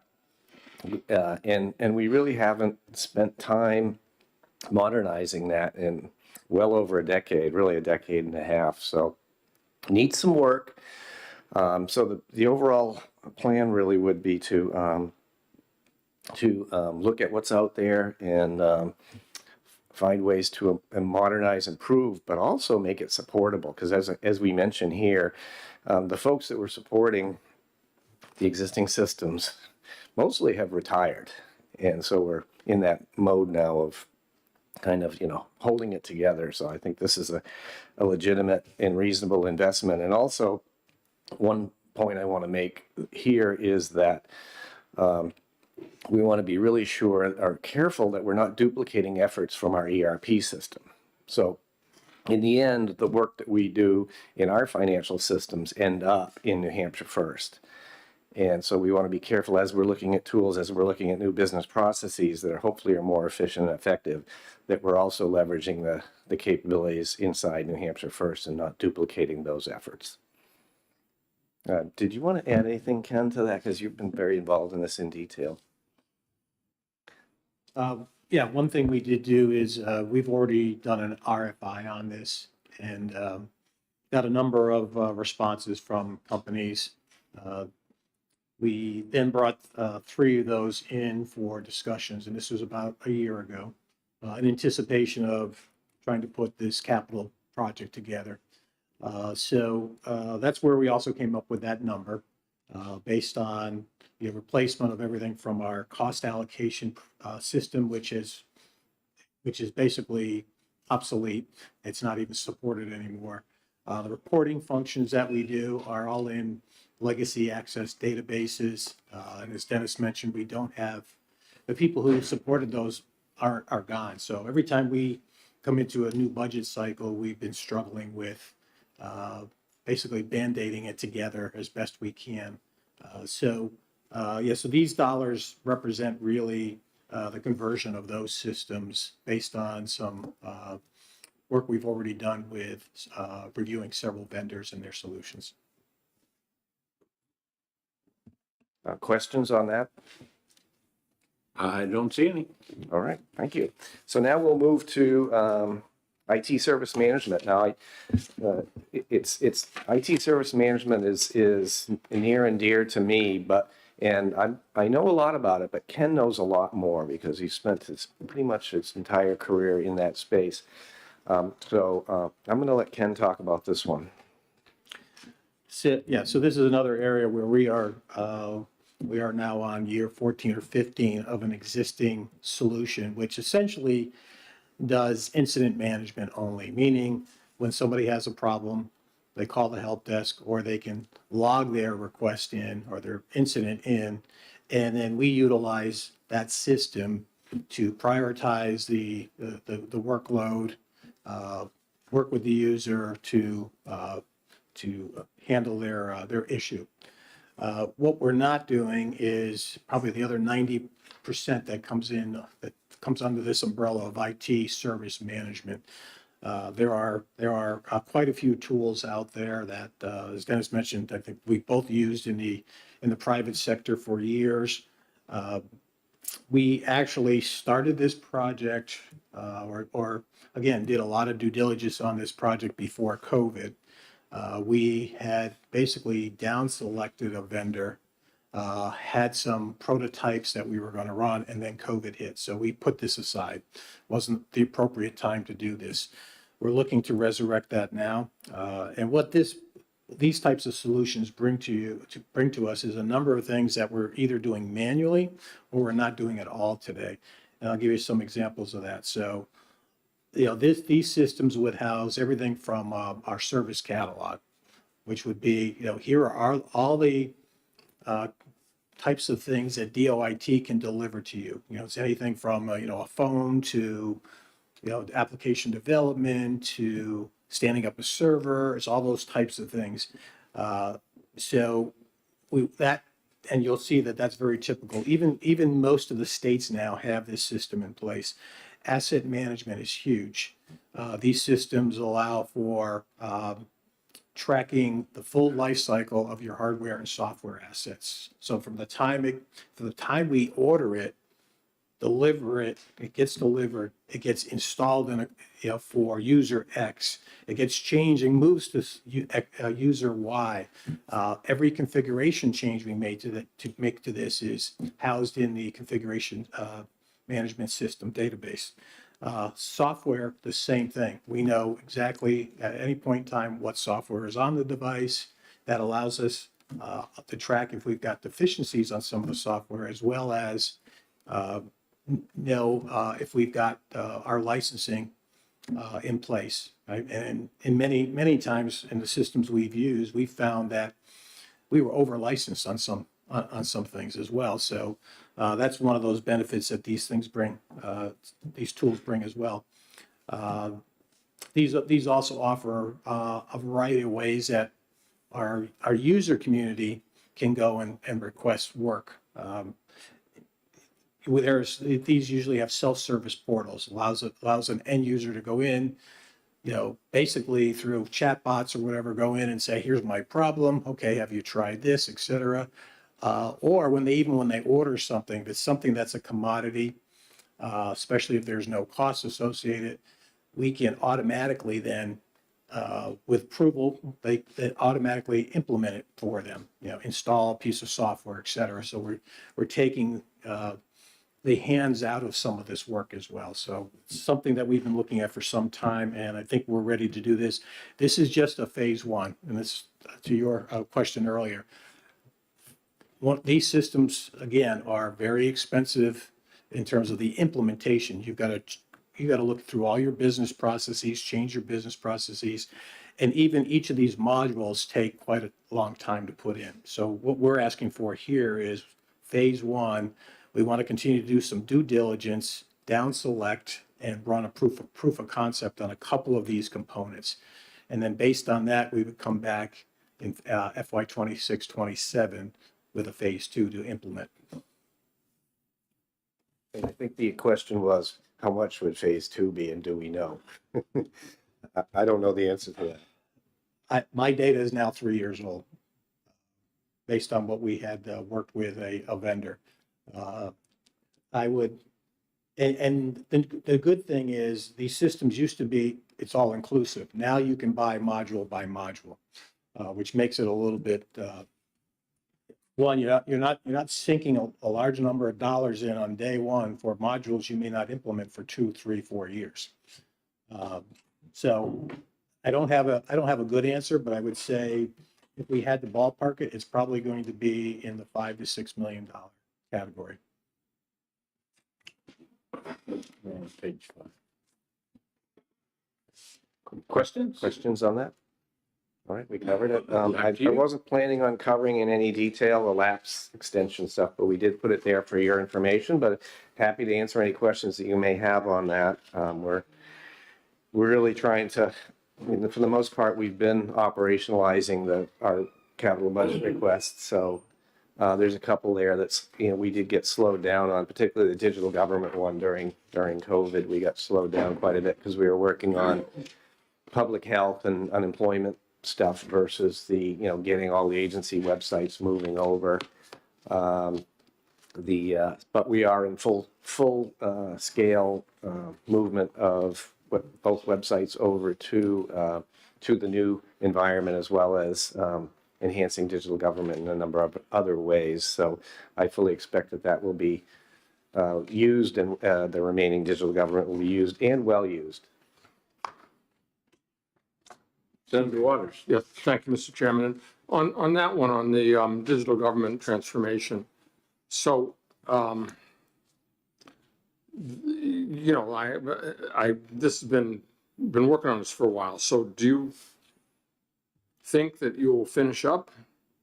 I mean, it says work will continue 24, 25, and it started in 19. So, I mean, will you finish up with that 700,000? Well, I actually hope we're never done, because what that means, it sounds dumb, but what that means is we continue to enhance our digital government. Shouldn't be a static thing. We should always be adapting to the needs of our constituents, whether it's citizens service or services to business. So there's a whole bunch of irons in the fire on that. But a lot of this is in our operating budget now, so that in terms of going after more capital for it at one-time funds, I think that'll be more project specific versus an overall. We have a really good platform. The platform that we landed on handled the volume and intensity that we had to deal with during COVID, and a lot of states couldn't say that. And so I think we're in a really good place in terms of what we did there. Now it's just continue to execute. And I know that, I've worked with Taylor Caswell and his team on the business services portal analysis that McKinsey just did. And there's a lot of potential work there, I think, that could really enhance how we operate, because there's kind of, if you look at the journey for modern digital government, it starts out with having your, what I call the properties, which are websites, right, or applications that are presented to citizens or businesses. Have them operate in a way that's friendly and looks like the state. So that's the first phase. The second phase is to kind of go away from this idea that services flow through an agency. And then a business or a citizen would have to know what agency to go to get that service, and go to more of a collapsed version where you're offering service. You know, it may still be delivered in an agency, but as far as a citizen or a business in the state knows, it's actually a single point they could go to that would aggregate all that stuff. So that's kind of the journey we're on. So we're really far. We're probably 2/3 done phase one and starting that phase two effort right now in a number of ways. If I could follow up on that. Certainly, Senator. Thank you, Mr. Chairman. So just a kind of a speculative question. I see there was a lapse that you didn't get for 63,000. Would it, I mean, what are your priorities? Do you think that if we took the 63 out of the 707 and put it in there, you still have enough for the digital government transformation? Or, I mean, it's hanging out there, and I just didn't know if it's something that you wanted badly enough, we could take a little money out of the other labs. It's that number is already encumbered, so we didn't ask for it. Pardon? It's already encumbered, so we didn't ask for it to be lapsed. Gotcha. So that's that. All right. So As in long reality, as Senator Waters is through. okay, great. Well, He's following up. This is good. It's a tag team with. Absolutely. The two of you work it out, I'm happy. You have the money, that's all you need is the verbiage for the lapse extension, correct? Yes. That should be easy for us to do. I got one further question, if I might. As I said to you, I was here when they created CDP, when we had the old Honeywell system. And that's 100 years ago, I understand. But how are we in terms of equipment at this point in time? I know at one time we used Cabletron equipment. Has that all been changed, and have we updated? Are we with Cisco now, or who's is it Cisco who's our supplier? I'll answer that in a couple of ways. So I'll start out, you mentioned Cabletron, so I'll start there. That's the early network equipment. So we actually, we are in the midst of, well into actually a project that was ARPA funded that would replace all of the executive, or nearly all of the executive branch network equipment. We've been with Cisco for a number of years. The equipment was aging out. And what we found during COVID, and this is how it got justified under ARPA, was that the demands on the network were, really intense, and they went way up, and then they haven't gone down to pre-COVID levels, and I don't think they ever will because of the way things are being used. So we're implementing all new Cisco technology right now, and that'll be good for another 5 or 6 years, and we're also implementing things that have changed inside networking technology allow us to improve the cybersecurity at a network level, but also make it more efficient for that relatively small network staff. We have a pretty small staff who's supporting literally thousands and thousands of remote network connections, as well as all the network connections for each executive branch state employee. So that's the network piece. And even though cloud computing is accelerating, that doesn't diminish the need for a network. In fact, it increases the need for a robust network. But now I'll move on to cloud computing, because you asked about equipment, and we talk about servers.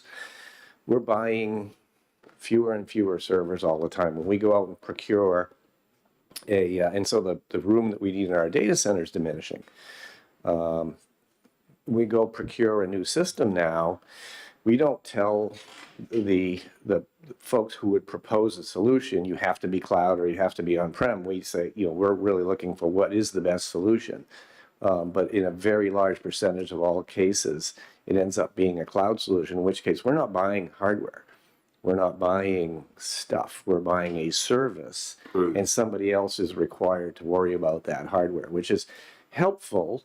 But it actually goes back to Senator Gray's earlier question about total cost of ownership, because in some ways, a straight operating expense model is more transparent, because you actually are taking those costs right up front. You know what they are versus having hidden costs built into systems. But but the state is in the midst and in the throes of transitioning from that capital intensive old way of implementing systems to the operating intensive way, which makes it look like frankly makes it look like it's more expensive. Thank you, thank you. Thank you. Additional questions? If you have anything else? No, we're good. Thank you for listening. All right, thank you very much. Next on the list is administrative services.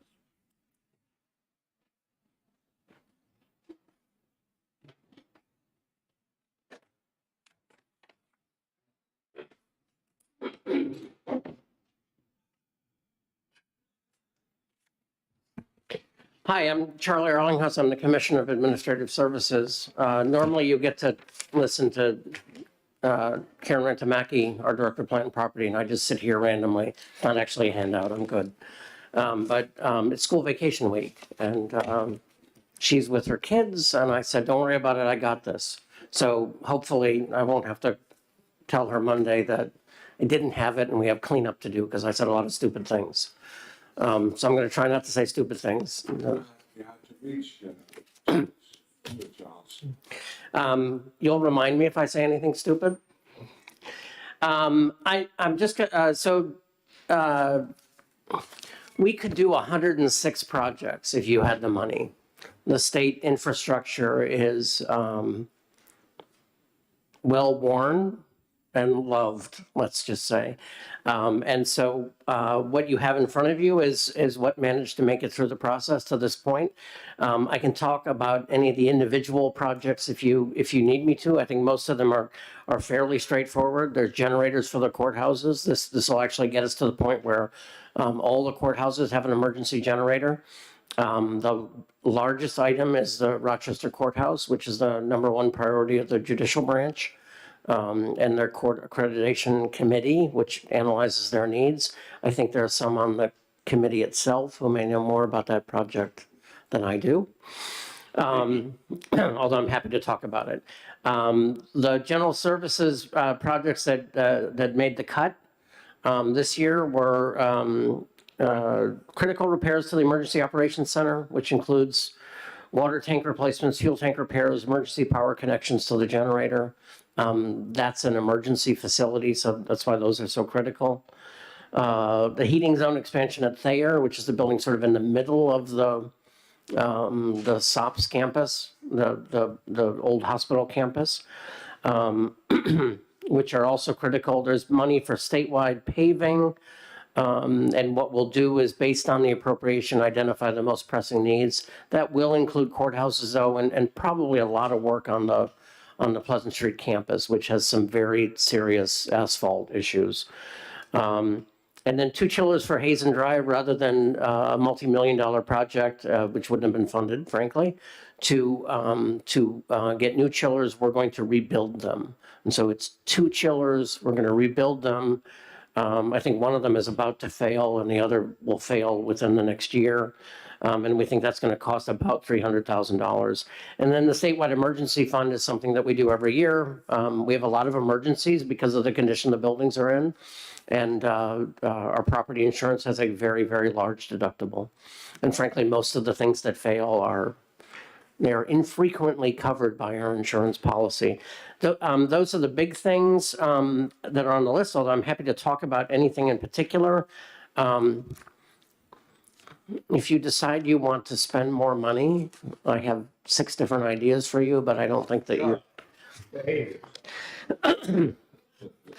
That's kind of where I was thinking. So I did not prepare a wish list for you.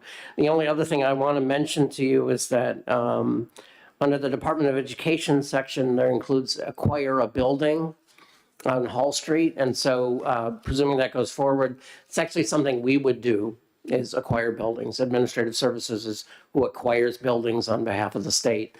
And so I think it's probably fine to leave it in that section, but if you wanted to move it, it's 6 of one, a half dozen of another.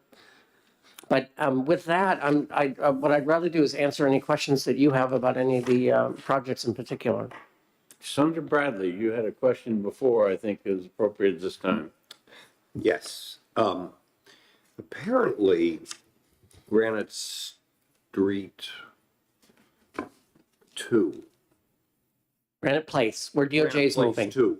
We have appropriated, I think, 21 something in HB 2 for Granite 1, but Granite 2 was supposed to be on someone's list for inclusion either in the capital budget or HB 2. It isn't. And I was approached the other day about it. My question is, could we, whether it's in HB 2 or in the capital budget, it might be easier in HB 2, I don't know, but use the proceeds of the Laconia sale if and when it happens to effectuate the purchase of Granite Place 2. You could, we've talked before about the sale of Laconia, and the only thing I want to say, you know, and I've said before, I'm optimistic that the Laconia sale is progressing and we're making progress, but it's like a very complicated property. It's a very complicated sale. It's a complicated deal. And I don't want you to think there's like a 98% chance that's going to happen. And it Don't, after our prior conversation. and so it is something that we could do. That sale could be out a bit, although probably the fall.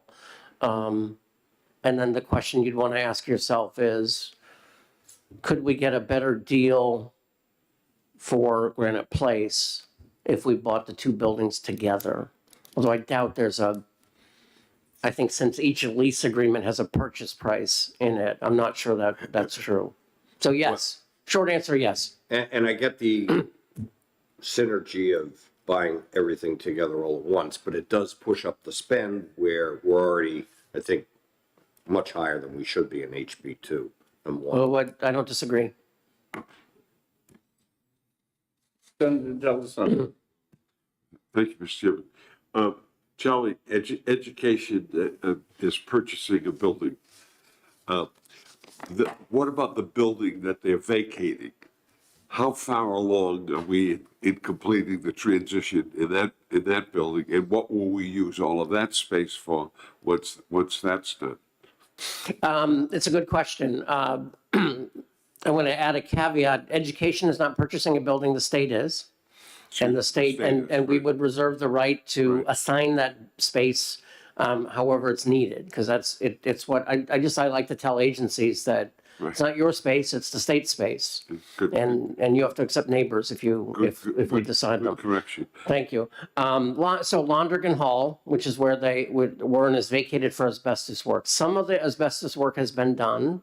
As part of one of the ARPA deferred maintenance contracts, we're going to do because they're out, we're going to do a larger renovation of the building. And there's been a lot of work done to figure out what, there are capital projects for, I believe for elevator repair and bathrooms on the first floor, which are not ADA compliant now.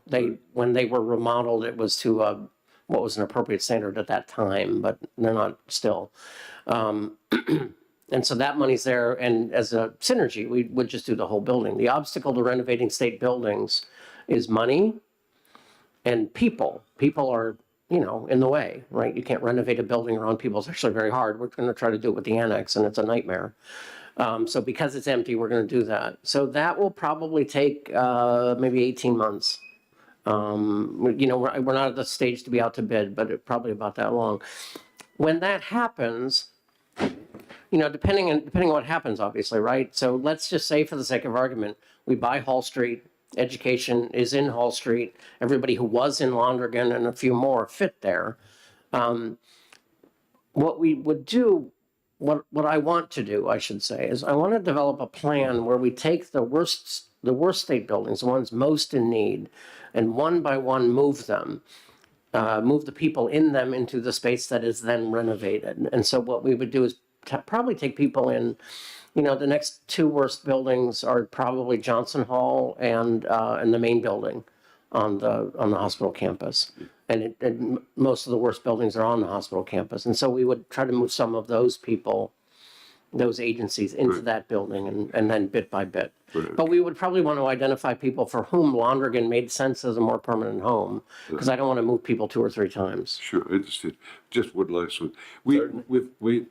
Before finance, we had a request, a fairly significant request for space. That one entity was, the rent that was expiring, the lease was expiring, and that group needed a fairly large portion of space going forward. Is there, you know what I'm talking about? Oh, Human Rights Commission, probably, right? What, excuse me? Was it the Human Rights Commission? God bless you. Yes, it was.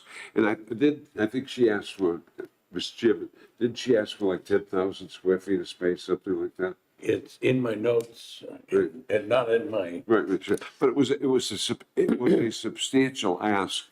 And the fact that the lease that they were in was expiring caused me a little concern. So we're well aware of that and have been meeting with that entity for, agency for more than a year with ideas. One of the struggles that we're having is that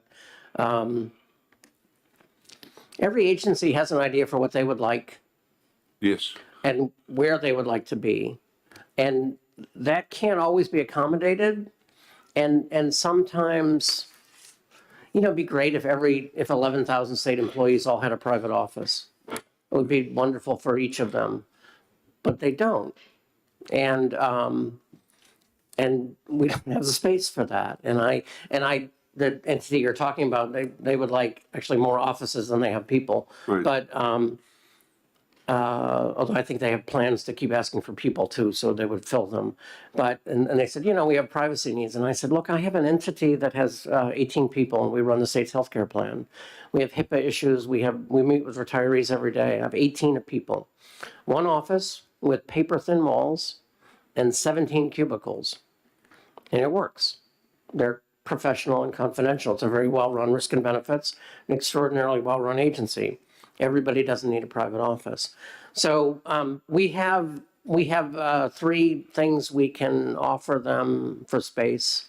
And I'm actually also willing to talk to our landlord about, but I think they would like to, triple the amount of space they have. And I think it's going to be hard for us to get there without lots of money. Thank you. But we have a plan which wouldn't cost lots of money. I'm just not sure they're as ecstatic about it as I am. Okay, thank you. Thank you, Mr. Chairman. additional questions? Senator Waters. Thank you, Mr. Chairman. So, one thing I was looking into your other requests on energy efficiency and on lighting, and are you going to find any other way to find some money for those? We do energy efficiency work and lighting work all the time, and the statewide energy office uses rebates and has funding that they do with that. And so, and then obviously with other capital projects we do that. Okay. If you appropriated money for lighting and energy, we would make significantly good use of it.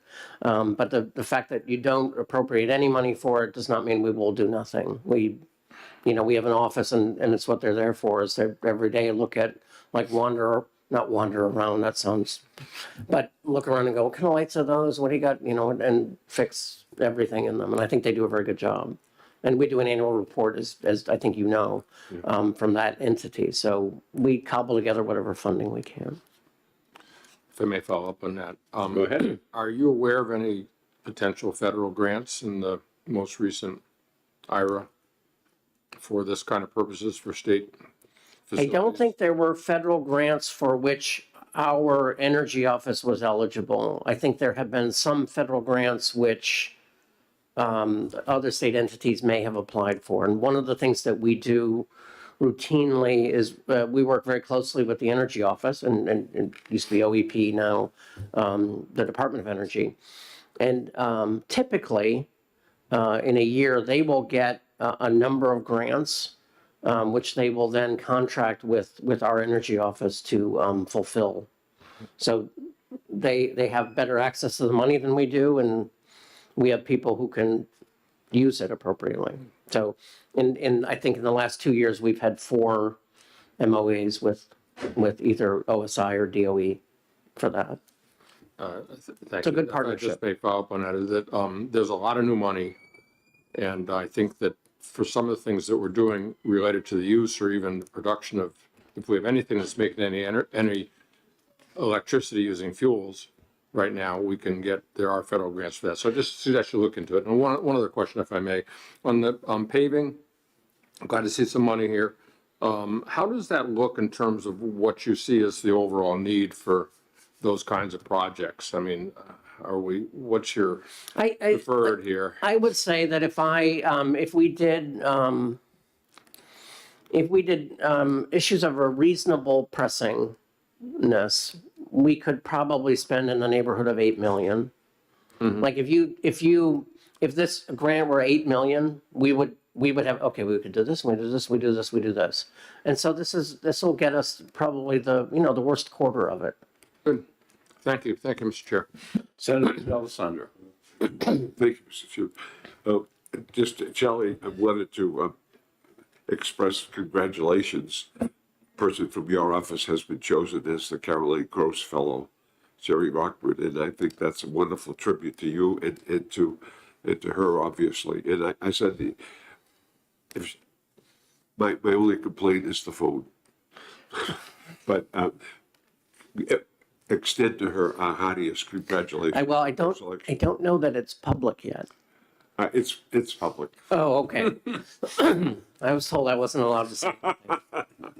Thank you. But thank you, I appreciate that. The only other thing I'll note is that in section 12, they moved the Philbrook Sewer Project from us to HHS. And then Great. section 15 allows the money for the Peasley wing of the main building to be used for the North Pavilion wing of the main building. I don't think either one of those is controversial or anything you want details on. Although if you want, I noticed Senator D'Alessandro is very concerned about the Philbrook sewer. Yes. And I can get you a video if you want. Well, I just saw that it's funded, and I'm ecstatic. You know, And I knew you would be. I am ecstatic. It's only been like 25 years that I've been following that sewer line. If you So do thank you. provide it, please provide it through the committee aid so that it can be available for all the committee members. I will do that. My suspicion is that nobody actually wants to see the video of vitrified clay pipes and their root structures. But let me know if I'm wrong. Thank you. Anything else? Not seeing anything? Thank you very much. And I don't see fish and game, but I think I do see liquor. Or am I incorrect? No? Okay. We'll let you jump the schedule then.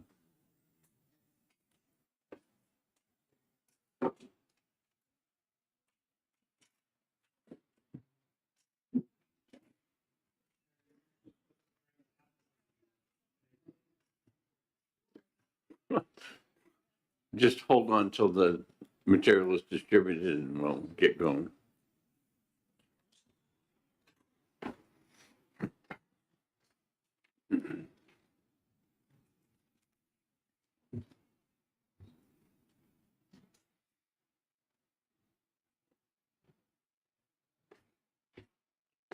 All right.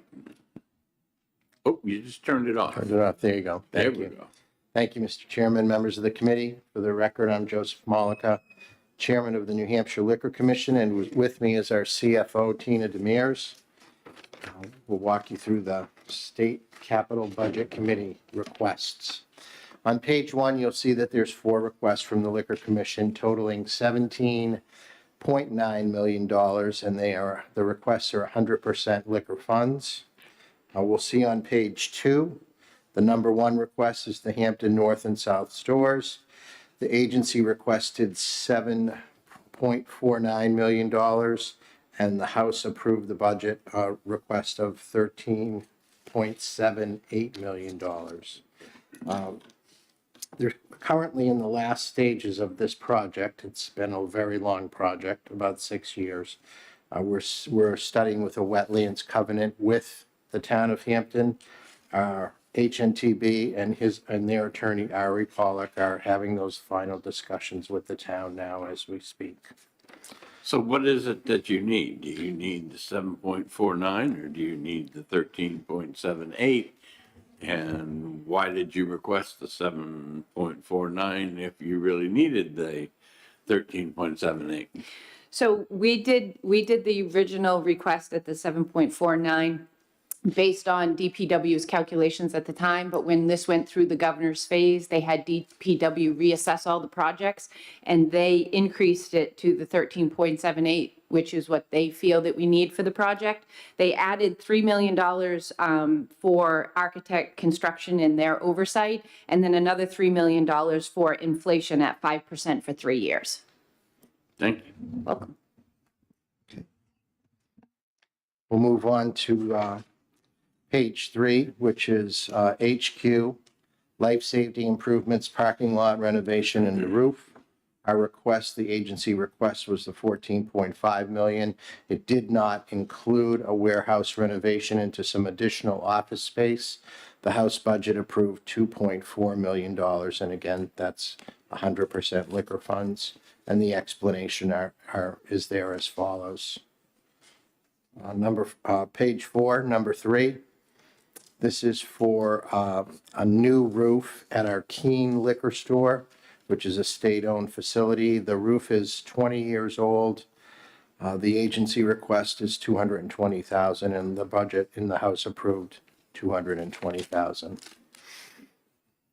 On page 5, computer software, POS, D365. We've been to your office and had some discussions about that, Mr. Chairman. This is a new POS, front of the house and back of the house, hardware and software system to replace the 45-year-old Mapper system that the Liquor Commission currently runs on. The agency original request was $1 million, and the House budget approved $1.5 million for that request.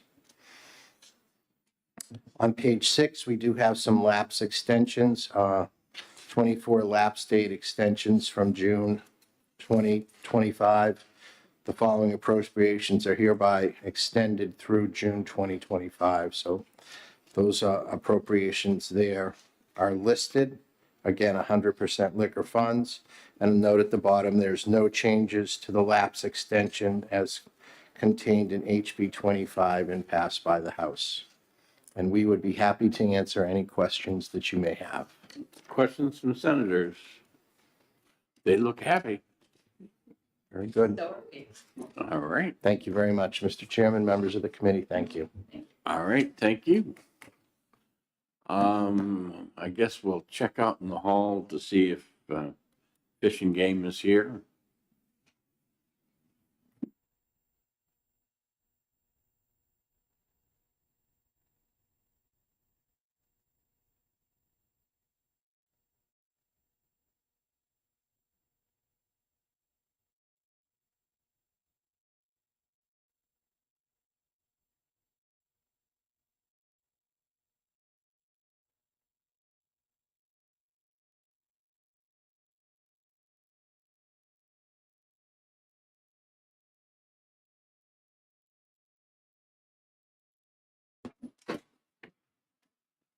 Next up, Fish and Game.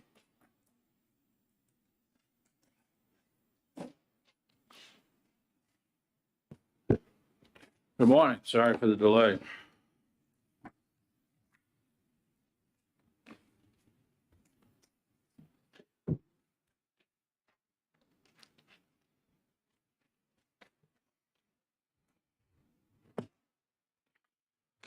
Morning, Senator. We'll hold up until we get the handouts and then we'll start.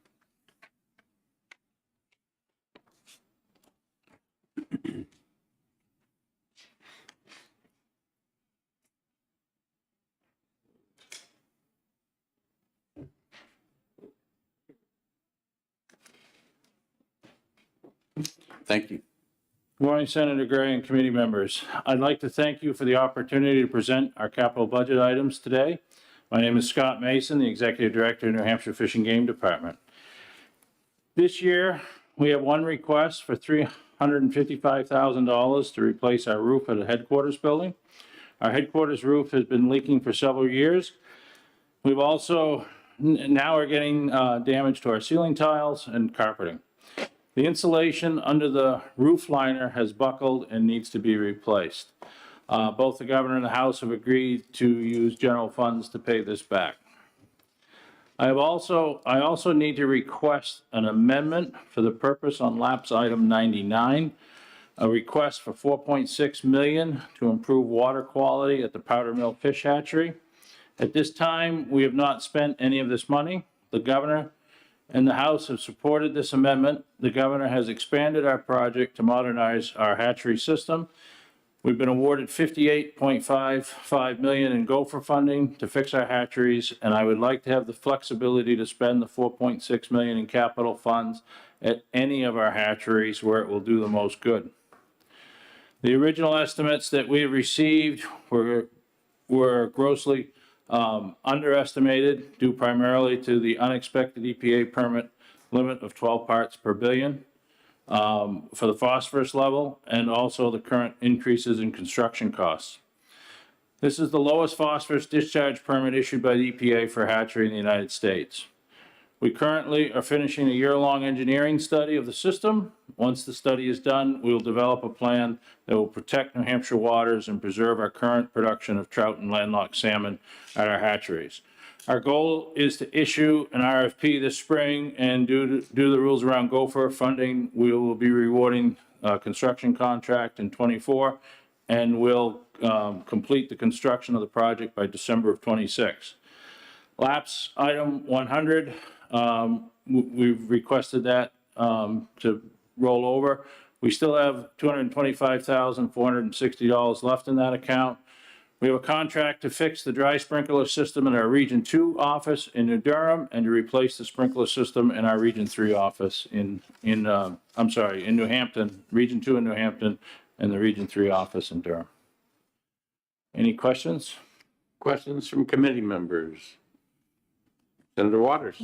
Thank you, Mr. Chairman, and thank you, Director. So I've seen the language in that we have regarding the use of the hatcheries money, and you don't need us to make any changes for that. What the House has in that language is what you need, or? Well, the House went a little further. They want me to, appropriations contained in this paragraph must first be applied to the construction and renovation at the Powder Mill Fish Hatchery. And then any remaining balance shall be used for statewide hatchery renovations. At this time, I'm not exactly sure what we'll be doing at the New Durham Fish Hatchery, Powder Mill. We may cut production there in order to meet the requirements, the EPA requirements, instead of actually doing a project there. If I may follow up, Mr. Chairman. Follow So up. I guess what I'm just trying to ask is, do we need to change anything the House did in that language? And if we do, if you could work it out with the Chairman McGonkey and tell us what, if we need to do anything different from what's in there, because I saw that and I saw your letter here, and I just wondered whether anything needs to be done. I would appreciate if that line in bold was removed in the House version. Page 9. You know, maybe if you could send us, Okay. Mr. Chairman, if you could send us Be happy to. an email, and then maybe we'll have a chance to hear from the chairman about what he thinks about that. Okay. But thank you very much, and thank you, Mr. Chairman. I am looking at page 9, and the bolded section looks like it's 2 through 5. Is that what we're talking about removing? I apologize. I didn't. On page 9, you said. Yep. The line numbers that you would like to remove are? 5 through 8. The bold print. I think for us, it's lines. It's 2 through 5. Oh, I apologize. Yeah, okay. Well, we'll have to check on that, but thank you. Again, I just want to make sure that the request is understood. Yeah, thank you. Senator Bradley. And let me just follow up on this. And the purpose of removing that is so that you can use the funds wherever they're most needed as opposed Correct. to Powder Mill. Correct. Okay. The governor set us a goal of modernizing the entire hatchery system as best we can with the money we have and not reducing the total amount of fish that we produce in the state. Additional questions?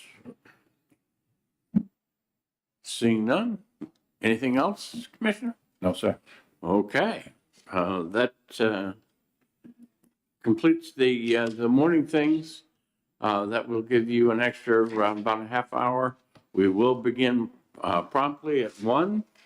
So if you're here, you'll listen, and if you're not, and we are in recess till 1 o'clock.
It being 1 o'clock, we're going to do something a little bit different.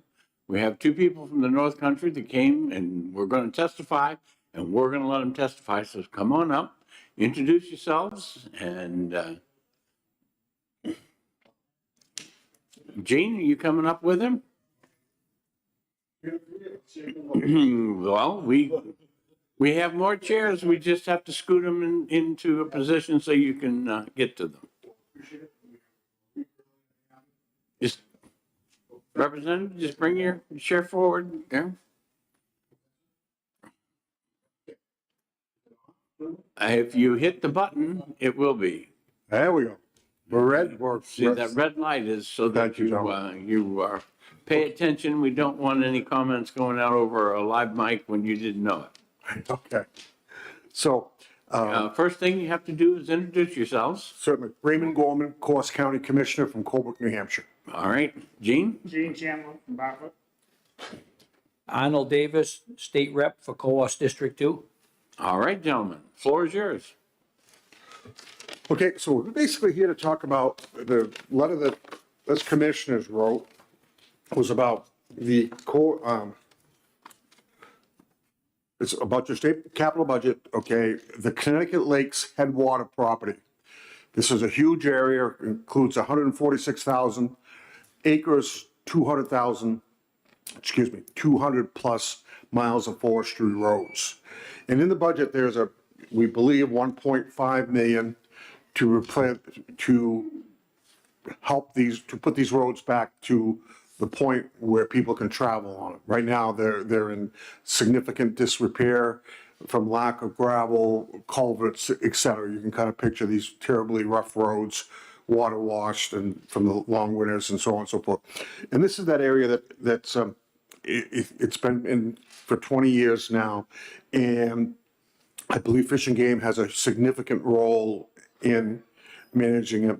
We have twice yearly meetings as a committee, I would say over 30 plus of us, where like I represent the county and I believe Gene's with the governor and so on and so forth. So this money, to make a long story short, is very important to upgrade these roads, where there's a significant amount of tourist travel on these roads used by anywhere from OHRVs. There's even horseback people. There's multiple users, fishing, hunting, snowmobiling in the winter. You can picture all the North Country major activities that go on with tourism, especially in the Pittsburgh area.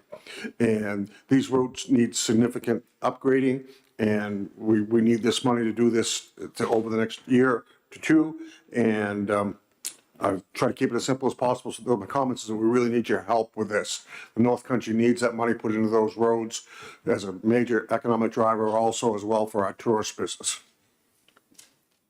Thank you, Mr. Chairman.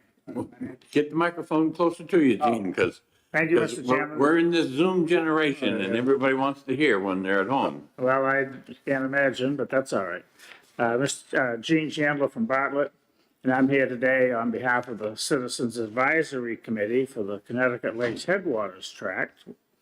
Some number of years ago, some of you may not be familiar. I know the commissioner of the department will be here at some point today, and she will have a handout explaining what the Headwaters Committee does and what we do. We're kind of advisory to the Department of Natural Resources. And we've had a very successful 20 plus years in keeping the headwaters land open for public use. It was one of the best things that the state of New Hampshire ever did, in my opinion. Not just because I sponsored the bill that did it, but it did, because it kept that land open. There was a very real chance, certainly when it was put up for sale, that it would be bought by outside people, closed off to New Hampshire residents and other people. And we made sure that would not happen. As I said on the floor, we got one chance to get this right, and it's right now. And fortunately, the legislature, the House and the Senate did that with a $10 million bond. And we set up a conservation easement on the land, so no matter what happens, the land has been sold 3 times in between that last 20 years.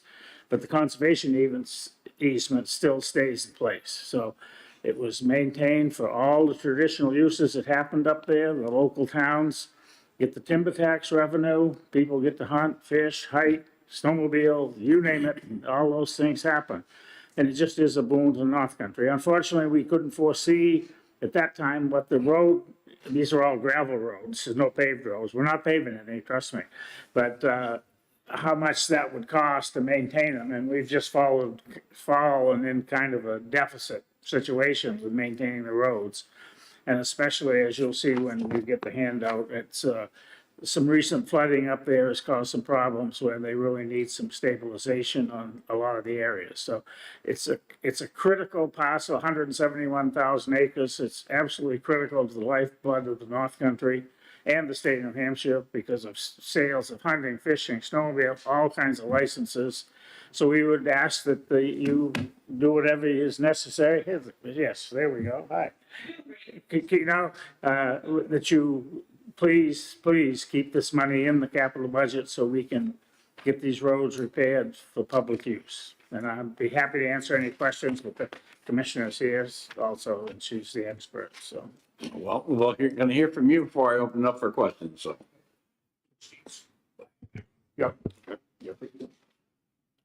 No, I really, I'm just here in support of this project. This money is very much needed in the North Country for all that goes on up through Pittsburgh to Colebrook, but it's also for the whole county. So thank you. All right, questions from committee members. Senator Waters. Hey, Justin, thanks for coming down, being here. So this will get you where you want to be, the 1.5 million. It'll pretty much get you where you want to be.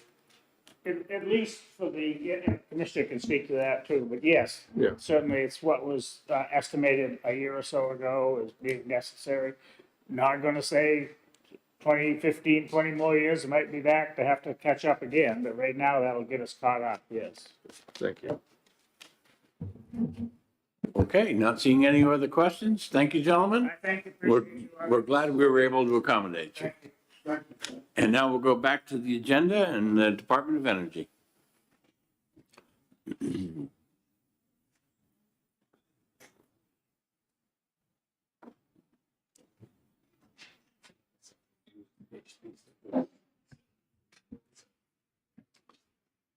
Sorry for the delay, but No problem at all. Well, good afternoon. if there's a handout, I like to wait until Oh, sure. Yep. they go out before I let you start.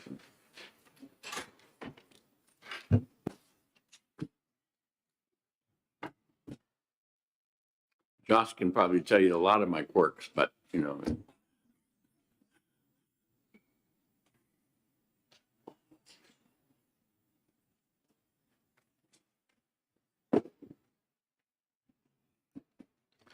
All yours. Thank you. Good afternoon. Thank you for the opportunity, Mr. Chairman, to present today and members of the committee. My name is Jared Chicoine. I'm the Commissioner of the New Hampshire Department of Energy, and joining me today is Josh Elliott, who is the Director of Policy and Programs at the department. The Department of Energy's sole request in the capital budget is to replace the software system that manages the federally funded fuel assistance program and the federally funded weatherization assistance program. The request is to extend the lapse of an existing authorization of $316,000 and for an additional appropriation of $586,000. Both are 100% federal funds. HB 25, as amended by the House, include both the lapse extension and the additional appropriation. The software system in question serves as the backbone of the fuel assistance program and the weatherization assistance program, managing everything in the respective programs from income screening, client information, benefit determination, award letter creation, payments, and federal reporting requirements. The existing software is more than 20 years old, increasingly fragile, and is also no longer meeting the needs of the program, especially with the ever-increasing federal reporting requirements for both programs. So really in need of this appropriation to make sure that we can acquire the software needed for these very critical programs. So that is our request, and we'd be happy to take any questions. Senator D'Alessandro. Thank you, Mr. Chairman. In your letter, you talk about 586, but in the appropriation, it's 568. Oh, that is a typo on our part. I apologize. We will. It's 20,000 less, but we're saving $20,000. From the letter to the actual appropriation, a $20,000 savings. I just feel great about that. You're welcome. Josh, only you could do that. Only you could bring that miracle to the table at this time. We'll provide a corrected letter to the But committee. the right number is the 568. Yes. Okay, just wanted to make sure. Thank you. Thank you, guys. Senator Waters. Thank you, Mr. Chairman. How long is it going to take to get the work done? I'll let Josh take that one. Sure. Thank you. Josh Elliott, Director of the Division of Policy and Programs. We are currently in the RFP scope of work process. So we have done the initial work at the department. We're getting the feedback from the community action agencies to basically say, okay, how much, what do you think, what are we missing here in terms of the scope of work? We are hopeful that with, we'll be able to get an RFP out sometime this summer. And then be able to have this fully implemented. My target is for not for this upcoming heating season, so that not for this winter, but the following winter, to have all of this software up online and ready to go. Thankfully, on the fuel assistance side, it's pretty much an off-the-shelf product. Again, some customization is always needed for the idiosyncrasies with each state. Weatherization is a little bit more complex. There's a lot more moving parts, so that piece may take a little bit longer time. But we're confident that we should be able to get it done within the biennium. Thank you. 68. I think we'll do that. Just, it's in your line of subject. I was just catching him up on the typo. Thank you. Any questions? Anything else, gentlemen? I think Senator Morse will attest. I frequently transpose the last two digits in a lot of numbers going through bills. So that's where that came from. That was my mistake.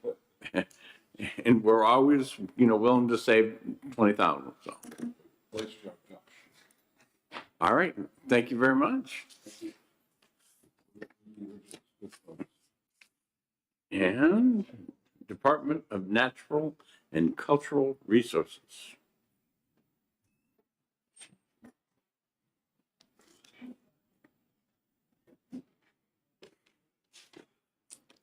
And we've already heard some support for you, so. Thank you.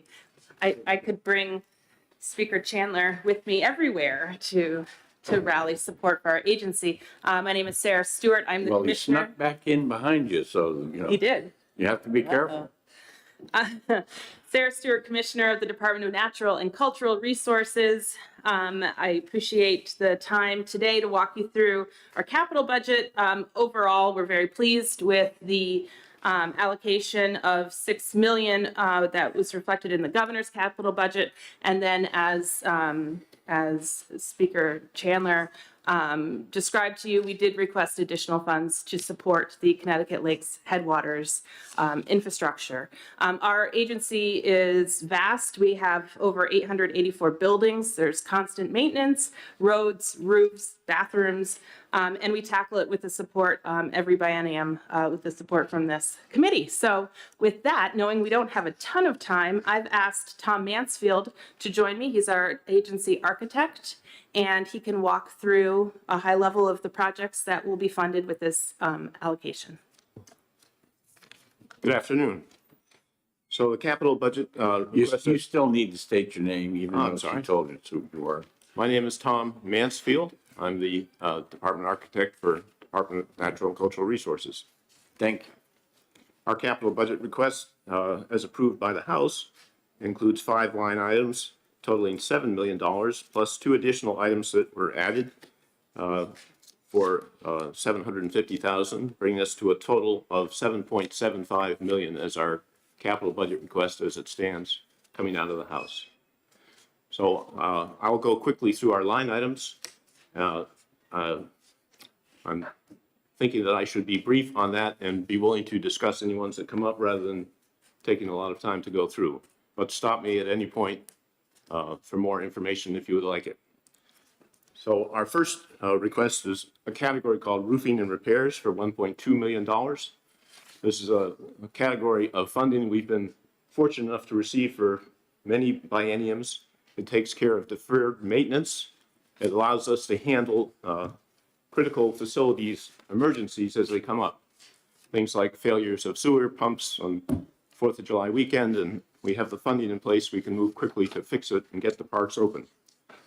On the deferred maintenance side, it covers roofing, and we have a program to catch up our deferred maintenance on roofing.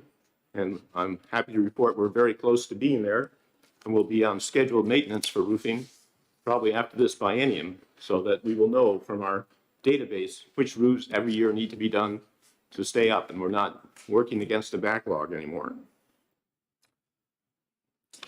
I will move on to the second item, which is $2.8 million for forest and lands facilities.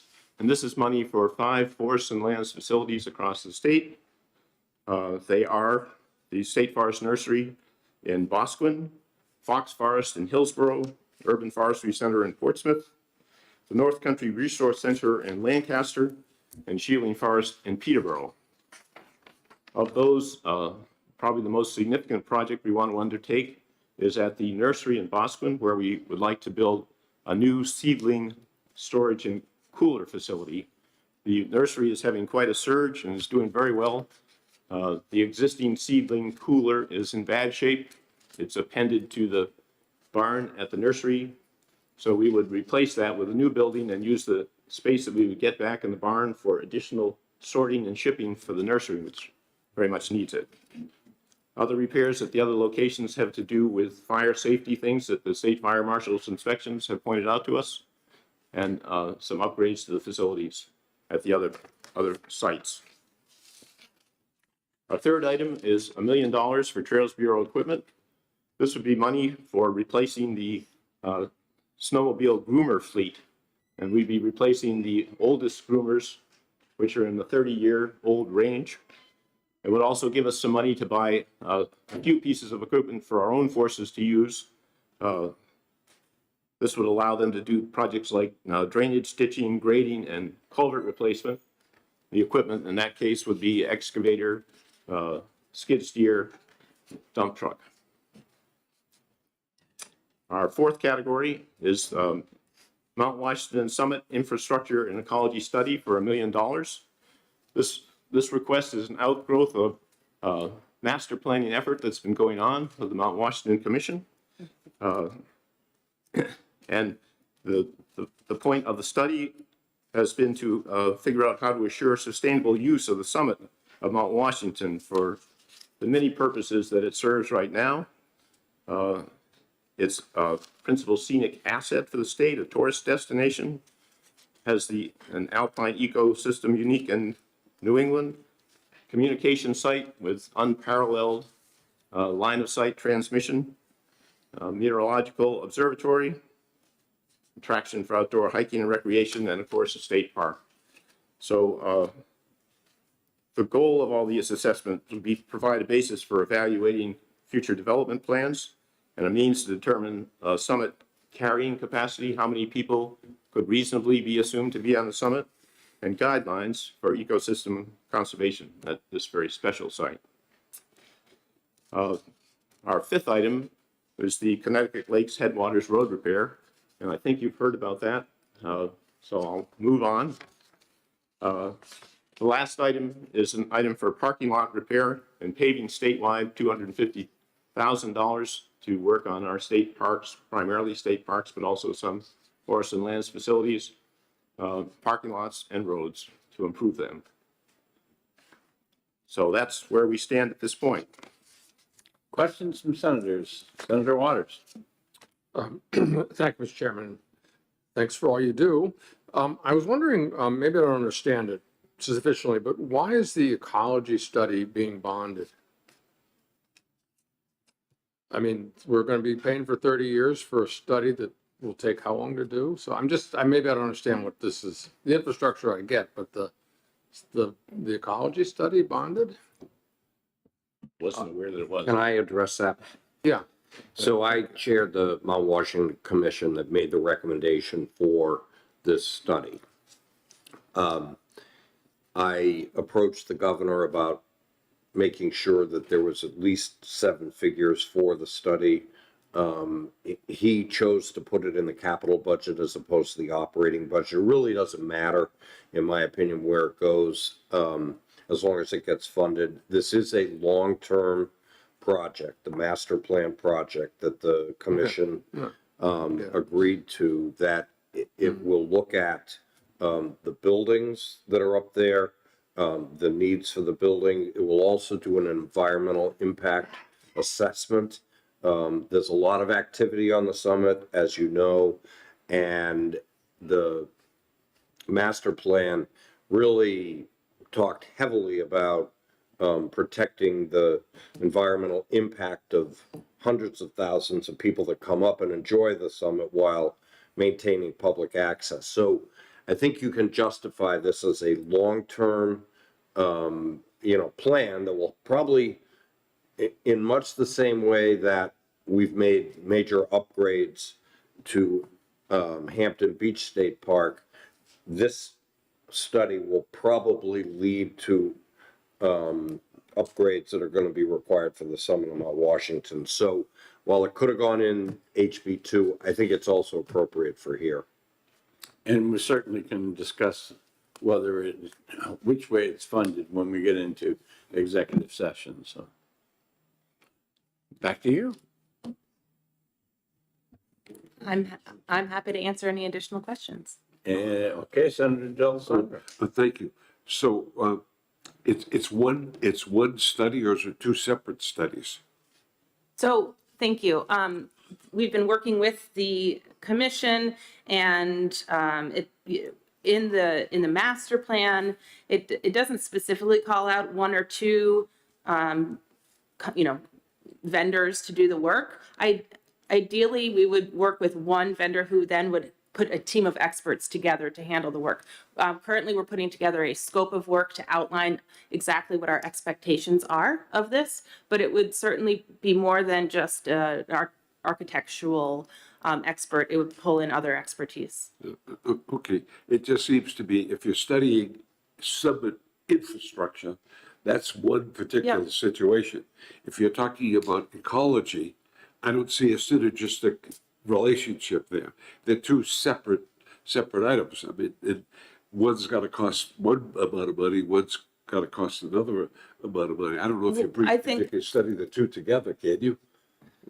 I'll refer to the Senate President. Well, Since now I'm going to turn into reach out, so. now I'm going to turn into Hiker Jeb. Okay.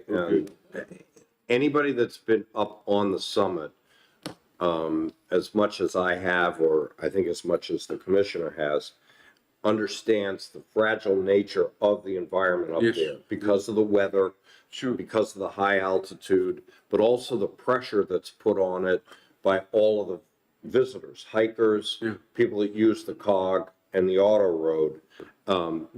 There's a lot of stress on a very small state park, but it is really one of the iconic destinations in our state.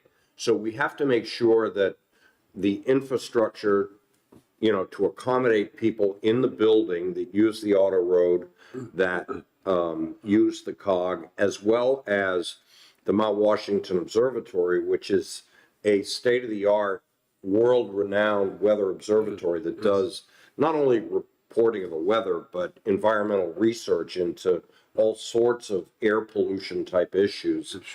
So that's the infrastructure. On top of it, the telecommunications infrastructure that is up there is absolutely essential to the radio network, the TV network, and the telecom. So there's a blending, and I feel like I'm rehashing the work of the commission of what's up there for infrastructure, but also the need to protect the highest summit from an environmental basis in the Northeast that has so many visitors. That's why it's blended together into one master plan. I have no problem having been, actually, you took me there.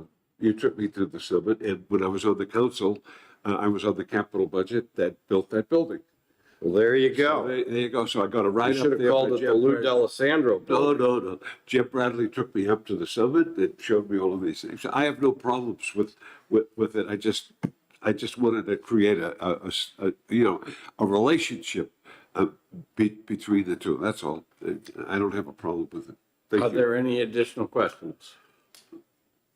Seeing none, are you guys set? Okay, thank you very much. Next up, Health and Human Services.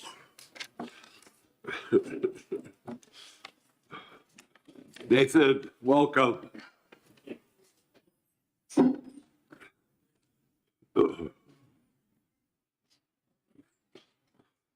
Got the sewer line all taken care of, Nathan. Got the Philbrook sewer line all set.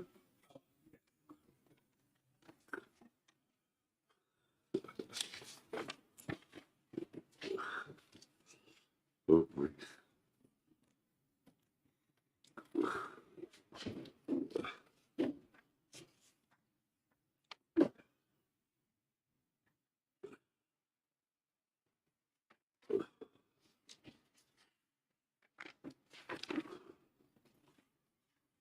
Good afternoon, members of the committee. My name is Nathan White. I'm the Department of Health and Human Services Chief Financial Officer. Joining me today is David Wieters, the Information Services Director, and Louis Bickford from Glencliff Home. He's the Glencliff Home Administrator. Before you, you have the department's capital budget presentation for the Senate. If you turn to page 2 of the document, we have a high-level overview of the department's mission to join communities and families in providing opportunities to citizens to achieve health and independence. If you turn to page 3, I have included a high-level overview of the 3 projects currently included in HB 25 as amended by the House. First, there is the DCYF Comprehensive Child Welfare Informational System Bridges Modernization Initiative. It's included in Section 1, Roman 8, item number 1. Currently, there is approximately $5.6 million of general funds for that project out of a total of $11.27 million. The remaining is federal funds. We also have an item also in Section 1, Roman 8, item 2, for the electronic health records system. This would cover the purpose of this is to cover an electronic health record system across multiple 24/7 facilities. As many of you know, the department currently has 5 24/7 facilities, and the long-term aim would be to develop a system that integrates amongst them. This is 30% federal funds, 70% general funds, approximately $5 million. Finally, there is the Glencliff wastewater treatment improvements item. This is in Section 23, Roman 2 of HB 25 as amended by the House. It's approximately $1.8 million. The department has previously asked for ARPA funds for this project. We did not receive approval for that. We also included this as a prioritized need. It was not approved for a prioritized need as well during the initial budget process.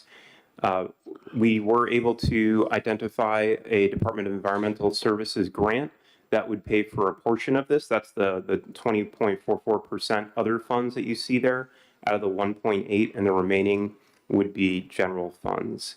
And now I'm going to hand it off to David Wieters, who will go over the DCYF Bridges modernization item.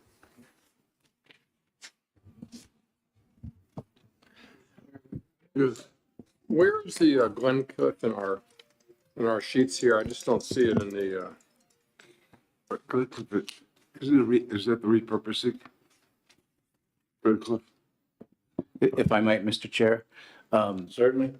So on page 11 of the House Bill 2 is passed by the House, House Bill 25, sorry. It's Roman 2, and the amount you see is $1.4 million. As Nathan's indicated, they've got some money in other funds that they've been able to obtain through DES, so they only needed the $1.4 million in the repurpose section.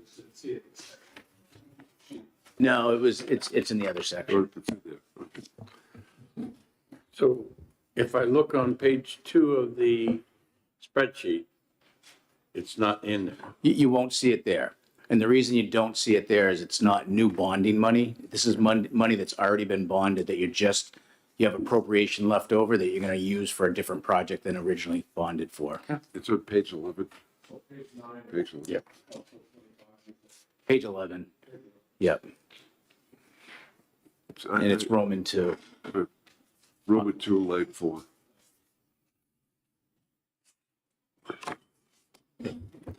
Back to you. Thank you, Mr. Chair. Members of the committee, my name is David Wieters. I'm the Information Services Director for DHHS. And to add a little bit of more information about the department's comprehensive child welfare information services system for bridges modernization, that current system is 23 years old, and it was architected on programming languages from 23 years ago. So it doesn't really adjust to today's times, and it also doesn't comply with Administration for Children and Families directions for continued services for child welfare information systems. So as a result, we're actually in year 4 of a 6-year project to replace that system. So we've submitted previous capital budgets to get us through to this point. And we've been successful at continuing to implement the intake assessment components, and now we're moving into case management, claims management, and then final reporting components over the next 2 years with this funding. This specific system provides the automated system in compliance with our federal partners to serve over 700 people annually and over 5,800 cases per year. The 700 people daily, and then it's 45,000 people annually. And those people that are being served are really dependent upon this system supporting the case management for the children as well as the families to place children back in with their families as appropriate and provide the services that they need. You'll see in the bottom right-hand corner, what we do for IT projects and most of our capital projects is trying to identify what really drives us to move forward with these initiatives. And there's really 3 components that we are doing. One is the operating expenditures. We really want to reduce our manual workloads. So right now, our caseworkers that are using the current system have a lot of manual processing. They go out in the field, they don't actually have access to the information because it's not a mobile client. So they can't pull it up on their phone or their laptops when they're out in the field. So they actually have to write down all of their case notes, come back to the office, and then update the system. That causes a delay for services. It also causes opportunities for errors. So our goal is to make it so that it actually follows them wherever they're at so that they can update the system in real time, as well as aligning with our Administration for Children and Families legislation, where they require us to upgrade our systems periodically, in this case, about every 2 decades. And then the last one is strategic alignment. So this aligns with the statewide information technology strategic plan that Commissioner Goulet of DOIT has in digital transformation. So we try to align all of our technology projects in line with DOIT's strategies and how they're moving forward for the state. If there's no questions on that project, I'm going to move to the next one. Well, let's give them a chance. Questions? Okay. Thank you. So the next project is the electronic health record system. Again, the total cost of this project is estimated at $19,550,000. And this project is really to take what we already have at New Hampshire Hospital, but expand upon it. So we have an electronic health record system at New Hampshire Hospital, but it doesn't have the scalability to support all of our healthcare facilities or our hospitals. So we're looking at trying to see how we can build the synergies from that system and the lessons learned from that system, and then scale it out to support our other hospitals that we have in place. And it really has a couple of different components. One is providing better point of care services, which is always our first and foremost driver for implementing new technology. But then it also helps us improve the privacy and security and the accuracy of the information that is provided by that care management system. So this capital project is goaled at accommodating up to 2,000 users. The 300 external agencies includes the agencies that work with our behavioral health environment. So our community mental health centers could use this system for their case management as well, in replacing the system that they currently leverage with us, which is called the Web Information Technology System. And then, of course, our existing forensic hospital, our existing Hampstead Hospital, New Hampshire Hospital, the future forensic hospital, and then as we look at it, the Glencliff home as well. Again, the key drivers for this project is really to automate patient records management at the point of care to support our client needs. It's also in compliance with the American Recovery and Reinvestment Act, which requires all hospitals to use an electronic medical record system so that it has this accuracy. And then from a strategic IT plan, it aligns with the digital modernization and the performance focus goals for utilizing resources on key improvements of care. Is there any questions for the electronic health record system or EHR? Senator D'Alessandro has one. Thank you, Mr. Chairman. The electronic health records, maybe I'm mistaken, but didn't the Veterans Administration Hospital in Manchester create an electronic health records prototype? And isn't that available for usage by the world? I remember hearing and studying about that, and that was a few years ago. Thank you for the question, Senator. I do not know the answer to that question, but I can certainly research that and get back to you. Every hospital like most hospitals will have an electronic health record system, but there are as many vendors that provide it. But what I'm hearing from you is that the Veterans Hospital has prototyped one that we might be able to leverage. Thank you. I understand that, but it seems like many times we're just recreating something that exists where we can take advantage of something that might be available. Just a thought. Additional questions? Senator Waters? Thank you, Mr. Chairman. So the BEAS request I saw on your list, but it's not in here. Which one is this? Okay.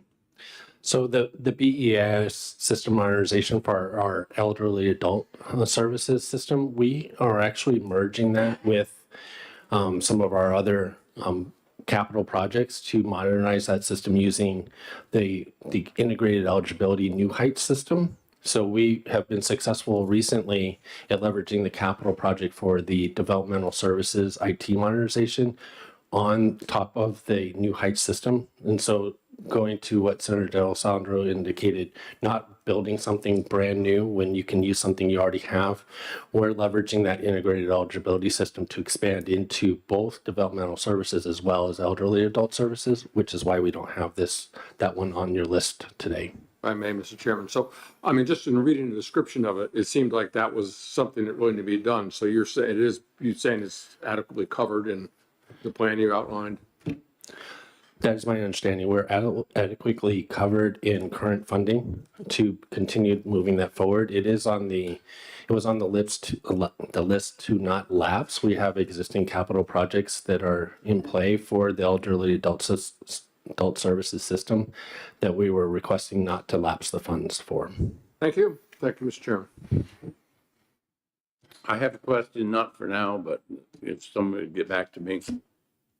Senator Rosenwald certainly interested in the birth records that we keep after a live birth, whether the health records here would be have that information in it sufficient to support the other things that are going on in Health and Human Services, and therefore storing electronically instead of having to send to archives.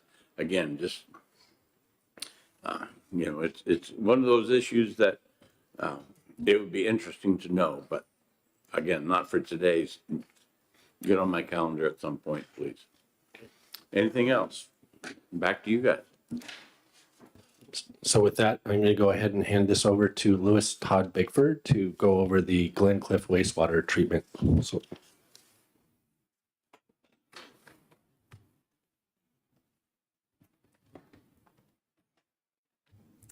Hello, excuse me. Hello, Senators. I'm Louis Todd Bickford. I am the Executive Director of Glen Cliff Home, and my capital project is a little more straightforward. For those of you that may not know, Glen Cliff Home is a completely standalone campus. We are off the grid, and that includes that we have our own potable water system, which we are finishing a phase 2 of upgrading that. But our real need is the other end of the potable water system, which is the wastewater system. The system we currently have was built 70 years ago, and it has a normal life expectancy of 20 years. So we have done a nice job of limping it along, but we have kind of hit the wall. We're currently about 60% capacity, and that's even a little generous. It's more like 50% capacity.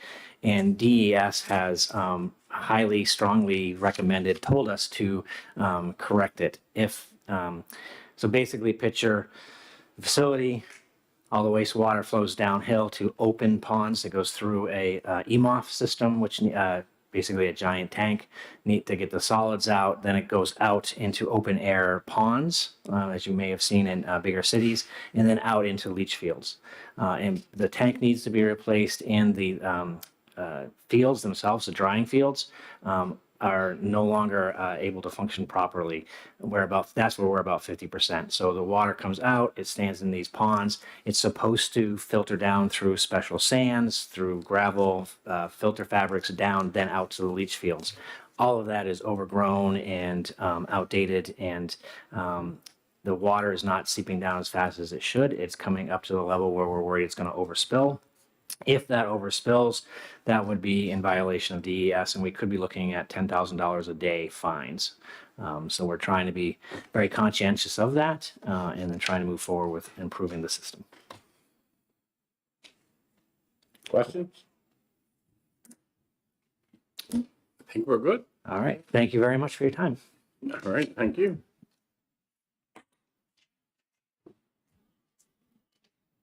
Department of Corrections.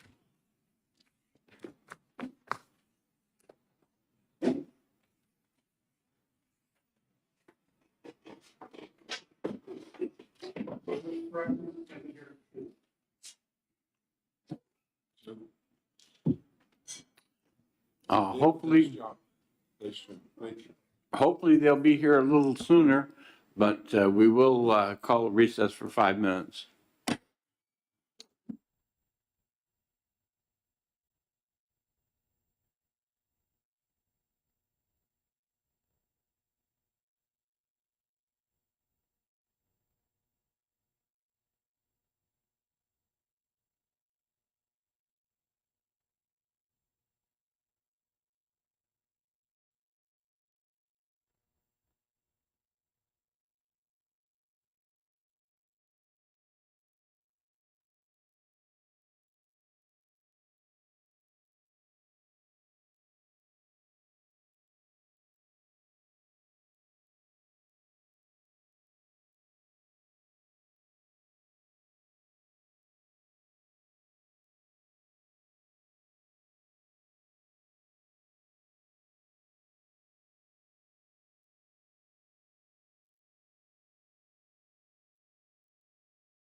With that, all set to go.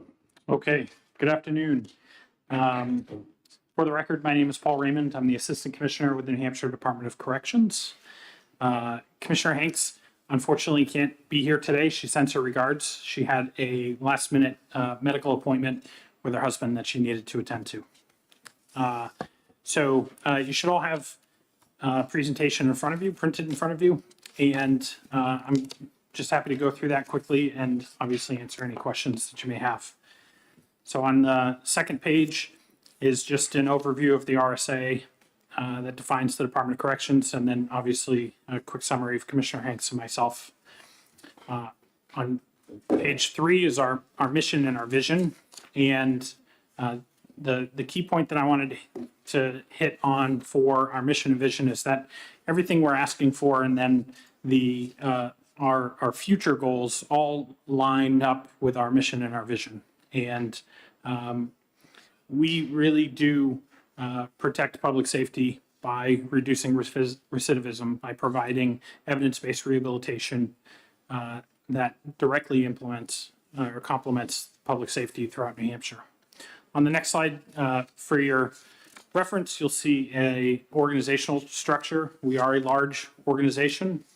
Unlike many of our counterparts in other parts of the country, we not only handle incarceration, a number of individuals who are civilly committed to our custody, but we also oversee all of the programming, rehabilitation, and community services. So unlike many of our counterparts, we do have a probation and parole component that we manage across the state of New Hampshire. On page 5, we get into our actual proposed capital budget projects. We have 2 that we are proposing in front of you. The first one is the radio system upgrade. This will affect all of the Department of Corrections, and I'll go into a little more details on the next slide. And then the second one is to rebuild, essentially it's to finish the sewer line and grinder project at the New Hampshire State Prison for Men. So a total of $1,310,000. The priority project number 1, which is the radio system upgrade, $910,000. So currently, all of our facilities and all of our sworn officers in the field, so probation, parole officers, and our investigators, they currently use antiquated analog radio systems. This proposal moves us to a digital system, which is aligned with the recommendations and expectations from all of our public safety partners. And we've worked collaboratively with the Department of Safety Division of Emergency Services to put this together. Radios are a primary safety tool for our correction line staff, including our corrections officers who are inside the facilities. And generally, this is the only means they have for requesting assistance. The antiquated analog radio system today means that there's no encryption, there's no safety on the radio, and it's not uncommon for actually somebody to take over a radio frequency that requires our staff to then change frequencies, to change an actual frequency on the radio to be able to communicate. So this is an important project for us. And then the second priority is the rebuild the sewer line and grinder. And this is actually to complete a project. So we started this project in the last 2 years, and prices have increased, and further negotiations with the city of Concord have required us to come back and ask for $400,000 to finish this project. This essentially gives us our own muffin monster, our own grinder that would prevent any debris from our facility clogging any of the city of Concord's sewer lines. So this ensures that there's a separate and distinct line that we operate before it gets into the city of Concord sewer system. Any questions on our 2 priorities? Not so far. So the rest of the presentation that we've put together is really to highlight the need for why our priority still focuses on a new men's prison. And the next slide, which is slide 8, you'll see really talks about the impacts that we're going to see in the next 5 years, critical impacts in the next 5 years, and then additional things that we are anticipating in the next 10 years or potentially less. And so I'll just highlight, on the critical items needed in the next 5 years, we're expecting to spend approximately $150 million to Band-Aid the current men's facility in Concord over the next 5 years versus in the next 10 years, probably an additional $250 million. And when we look at how did we get to those numbers, that's based off of all of the requirements that we've put together to propose our capital projects over the last several years and anticipating the upgrades and the changes that are required coming down the line. And then the rest of the slides you'll see support our asks for these priorities and building a new correctional facility. You'll see a number of pictures on slide 9. Now, some of those pictures look pretty good from the outside, but then once we start looking at the pictures on 10, you'll start to see the deterioration of the facility. And a lot of it's just because it is a very old facility. We're still using a part of the men's prison in Concord that was originally built in the 1800s. And we're still using that reception and diagnostic unit today to intake new residents and to house them during their classification process. On page 11, you'll see an ongoing issue we've had with concrete, the degradation of concrete throughout the facility. And we try to make improvements as best we can, but this is a never-ending battle considering the amount of concrete that we have across the facility. You'll see on page 10 some of our wiring system in the facility, but then also some of our HVAC and piping. It is out of date and obviously a need for our new facility. And then on page 13, you'll see this is one of our control room towers. And you'll see this was built many years ago, and we've made changes over the years. You'll see on the picture on the right-hand side to accommodate a restroom in the tower, but we literally just put a toilet and a sink in the tower. Page 14 actually compares a men's general population housing unit to something in our women's facility, which is our newest facility and only about 5 years old. As you can see, the women's facility is much newer, nicer, and accommodates actual rehabilitation. And then you'll see the comparison on page 15, which is the women's reception diagnostic area to the men's reception diagnostic area. And not only just from a rehabilitation perspective, but we're struggling significantly with attracting new workers, whether it's corrections officers or correction line staff that work in these facilities. And when you think about these two pictures, where would you like to work, right? Would you like to work in the women's facility, which is brand new and accommodates for rehabilitation, versus the men's facility, which is old, outdated, and in need of desperate repair and replacement? And then we've got pictures of the kitchen renovation project.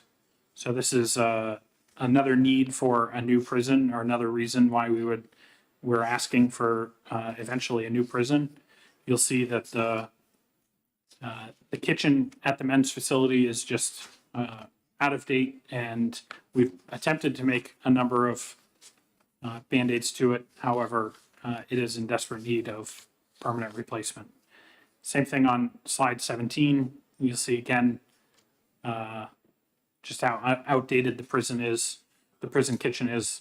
And then on 18, you can see the comparison of the men's prison to the new women's correctional facility and the difference that we can make. And that concludes our overview, and I appreciate the opportunity to present the 2 requests that we have from the Department of Corrections for this capital budget, and laying the seed for an opportunity of a new prison in the future for the Department of Corrections. Thank you. Senator Waters. Thank you, Mr. Chairman. Thank you, I guess, for the pictures. I had a question on the status of the Women's Building Trades project, because we Yes. gave you some money, Yes. and I saw a request for some more, and I talked about this with Commissioner Hanks really for several years now. And so Yes. where, and I see that didn't make it in here, so where are things at?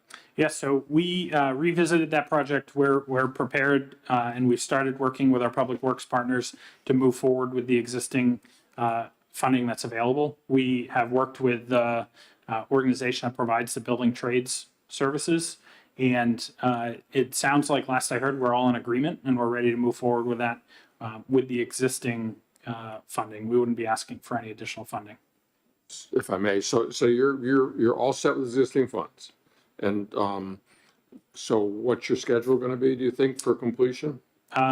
Heidi Laramie is here from our logistics team. If you don't mind, she may have a timeline, but I don't know of the specific timeline. Thank you. For the record, I'm Heidi Laramie. I'm the Administrator of Logistics for Department of Corrections. So the Women's Construction Trades Building, at this point in time, we requested a waiver from Department of Public Works and Administrative Services so that we can do, instead of a design build, buy a prefabricated building and assemble on Great. site. Yeah. So that's our goal there, so that we can use the allotted funding that we already have to Mhm. complete the building. And timeline? Yeah, It most likely will be next year before we move forward, just because we have to wait for the waiver approval process to take place. Then we have to go out and get quotes and bid out to have the building purchase made. Our hope is to use some of the resident labor to get some of the women there to assist with the build there. So our hope is potentially to be next spring to get a pad in place and then start working on the building. thank you. If I may ask another, Mr. Chairman, thanks. So I'm serving with Commissioner Hanks on the New England Board of Higher Education Commission on the Future of Education in Prison because of the Pell coming back. And you know, I know there's the partnership that's been established with the two community colleges, and maybe we'll get the university involved as well. So that's moving forward. The money is going to come and so on and so forth. But a question that arose during that process is, will there be sufficient classroom space? And there's going to be some technology as well. And, you know, I think that the report is going to be finalized in June, and then we're going to be working with other states and this and that and the other thing. So it really is not till next year that it's clear what kinds of things will be used. But I guess what I'm trying to ask about is, do you believe that there will be adequate spaces and perhaps some technology to use to get that going, given the, I mean, a women's prison, I know some spaces in there you can probably use, but I'm just wondering what you're thinking about how you're gonna do this for the men. Yeah, absolutely. So I appreciate the question. We have plenty of space for the education opportunities at our women's facility and at our Northern Correctional Facility. We do certainly have limited space at the men's facility, which is another reason why we need a new facility. But what we currently do today is we reallocate existing spaces. So for example, if we needed to use a chapel as a classroom for a day, we would certainly make that accommodation. If we needed to, you know, move something into the gymnasium, we would make that accommodation. We recognize the importance that comes with education. Education has a direct tie to reducing recidivism. And we recognize the value that comes from that education opportunity. And we will take every step necessary to make sure that we make that available to our residents. And if I just may follow up, and I'm just trying to lay these questions out because I think it's something we have to deal with in the future and maybe before there's the next capital budget. I'm sure you're familiar with what Maine is doing on the educational programming and particularly the provision of technology. And I'm just wondering, you know, that given the IT technology you have there, if this won't be a lot of people at first, but you know, the kind of, in Maine, every inmate has a laptop, you know, and they've got the technology for that. So I'm just, again, trying to sense of because this is a capital budget, you have some sense that your technology infrastructure could handle some increases in usage. Yeah, absolutely. So we've made significant enhancements to the infrastructure just in the last 2 years that will better accommodate us as we move forward with our education goals. So we today used shared tableting, so an opportunity for a resident to get updates or to essentially use a modified computer. It's shared right now. We're moving to a model where essentially every resident would be able to have that and the infrastructure would be able to accommodate that. Thank you. And Mr. Chairman, thank you for letting me go down this path, but it's obviously something of importance to me. No And Thanks problem. for your answers. Thank you. Senator, do you have any questions? Thank you. Just, what's your population, Ben's population today in Concord versus the Northern Correctional Facility? As of this morning, our numbers at the men's facility in Concord were just under 1,000. Our numbers at the Northern Correctional Facility were around 550. 550. And just to piggybacking on Senator Waters, there used to be education space in the facility. Because I've been there a number of times and so forth. Is that still available and this course is still being offered there? Absolutely, and I'm sorry I didn't clarify that before. Yeah, we do have dedicated space at the men's facility for our education efforts, and we're not removing that in any plan. Are there any educational institutions that offer classes inside? New England College used to, and maybe the community colleges, but they used to have a bachelor's program in there at one time. Is that still in existence, or when they got rid of Pell, did all of that disappear? Yeah, I don't know about the bachelor's offering, but we are offering post-secondary classes through the Pell Grant program with our partnership with White Mountain Community College and New Hampshire Technical Institute, Concord's Community College here in Concord. So we have those offerings. I'll have to get back to you on the specific bachelor's offerings. Okay, thank you, Mr. Chairman. Okay. Back to you. That's it for my presentation, and I appreciate the questions and the opportunity. Happy to answer anything else, or have a wonderful rest of the day. All right, thank you. Thank you. Kevin, if you go check to see if the university system is out there. Mrs. Graham, welcome, Mrs. Graham, welcome.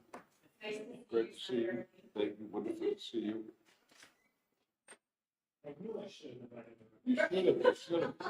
Would have had more juice to the presentation.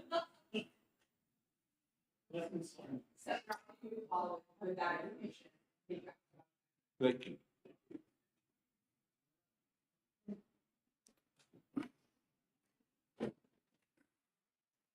And if you want a third chair at the table, this is a good one. Welcome back.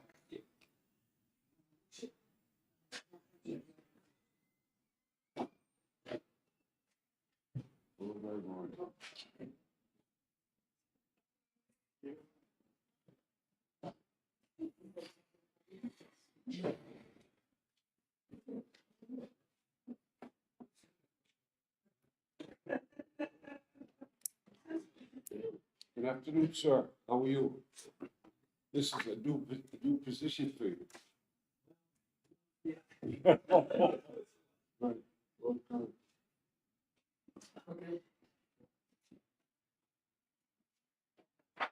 And Kevin, make sure that Senator Bradley gets one.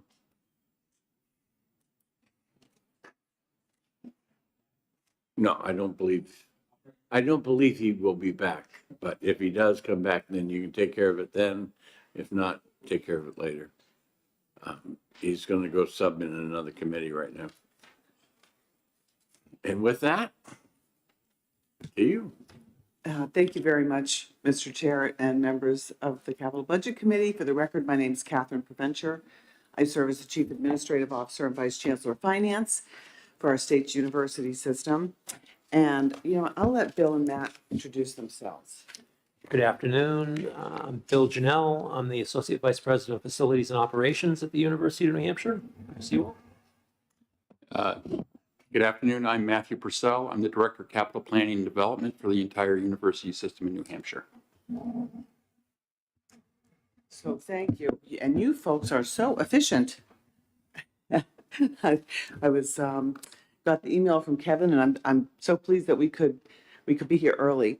So, our capital budget request, is consistent with the request, the governor's recommended, and the House adopted, is on, I think it's on page 6, section 11 of House Bill 25 as amended. And on slide 1 of the presentation materials Kevin just passed out to you, this is just a summary reminder of the language that was in House Bill 25, or Chapter 146, Laws of 19, 3 biennium ago.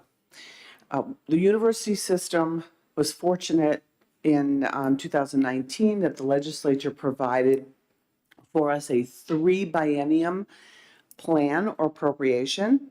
It has helped tremendously with our capital planning over the past 4 years and hopefully into the next 2. And so I'll warn you in advance, 2 years from now, I'll be coming back hoping that we can do another 3 biennium plan. So in the upcoming biennium, fiscal 24 and 25, includes $17 million to round out the plan that was adopted back in 2019. And on slide 2, you can see the projects that are partially funded with the state dollars. And we've laid them out by biennium, where the state support was included. And in fiscal years 24 and 25, there's $10 million allocated to the biological sciences project, and Bill's going to talk in more detail about that momentarily. $2.5 million at Plymouth for the Hyde Hall renovation, and $4.5 million for Keene State College, the Elliott Student Service Center. And you likely know the university system does not have authority to bond for academic space, only for, we call it self-supporting space. So res halls, dining halls. And so all the funding for academic space comes from the university system, gifts, or state support. Actually, if you jump to slide 4, we've put a 6-year pie chart together. The reason we did 6 years is there's a statutory requirement that we do a 6-year, we submit a 6-year capital plan. And so the 6 years, fiscal 17 to fiscal 22, you'll see that the vast majority of the dollars spent in the university system capital plan come from university system funds. Our target each year is 1 times depreciation. So what we charge in depreciation, we plow back into our capital spending. So that's the sources of our funds for our capital program. I am going to turn this over to Bill Janelle, and he's going to talk specifically about the Biological Sciences Initiative. Okay, thank you, Kathy. So the Biological Sciences Initiative is a renovation and addition to Spalding Hall on campus. So one of our major science buildings.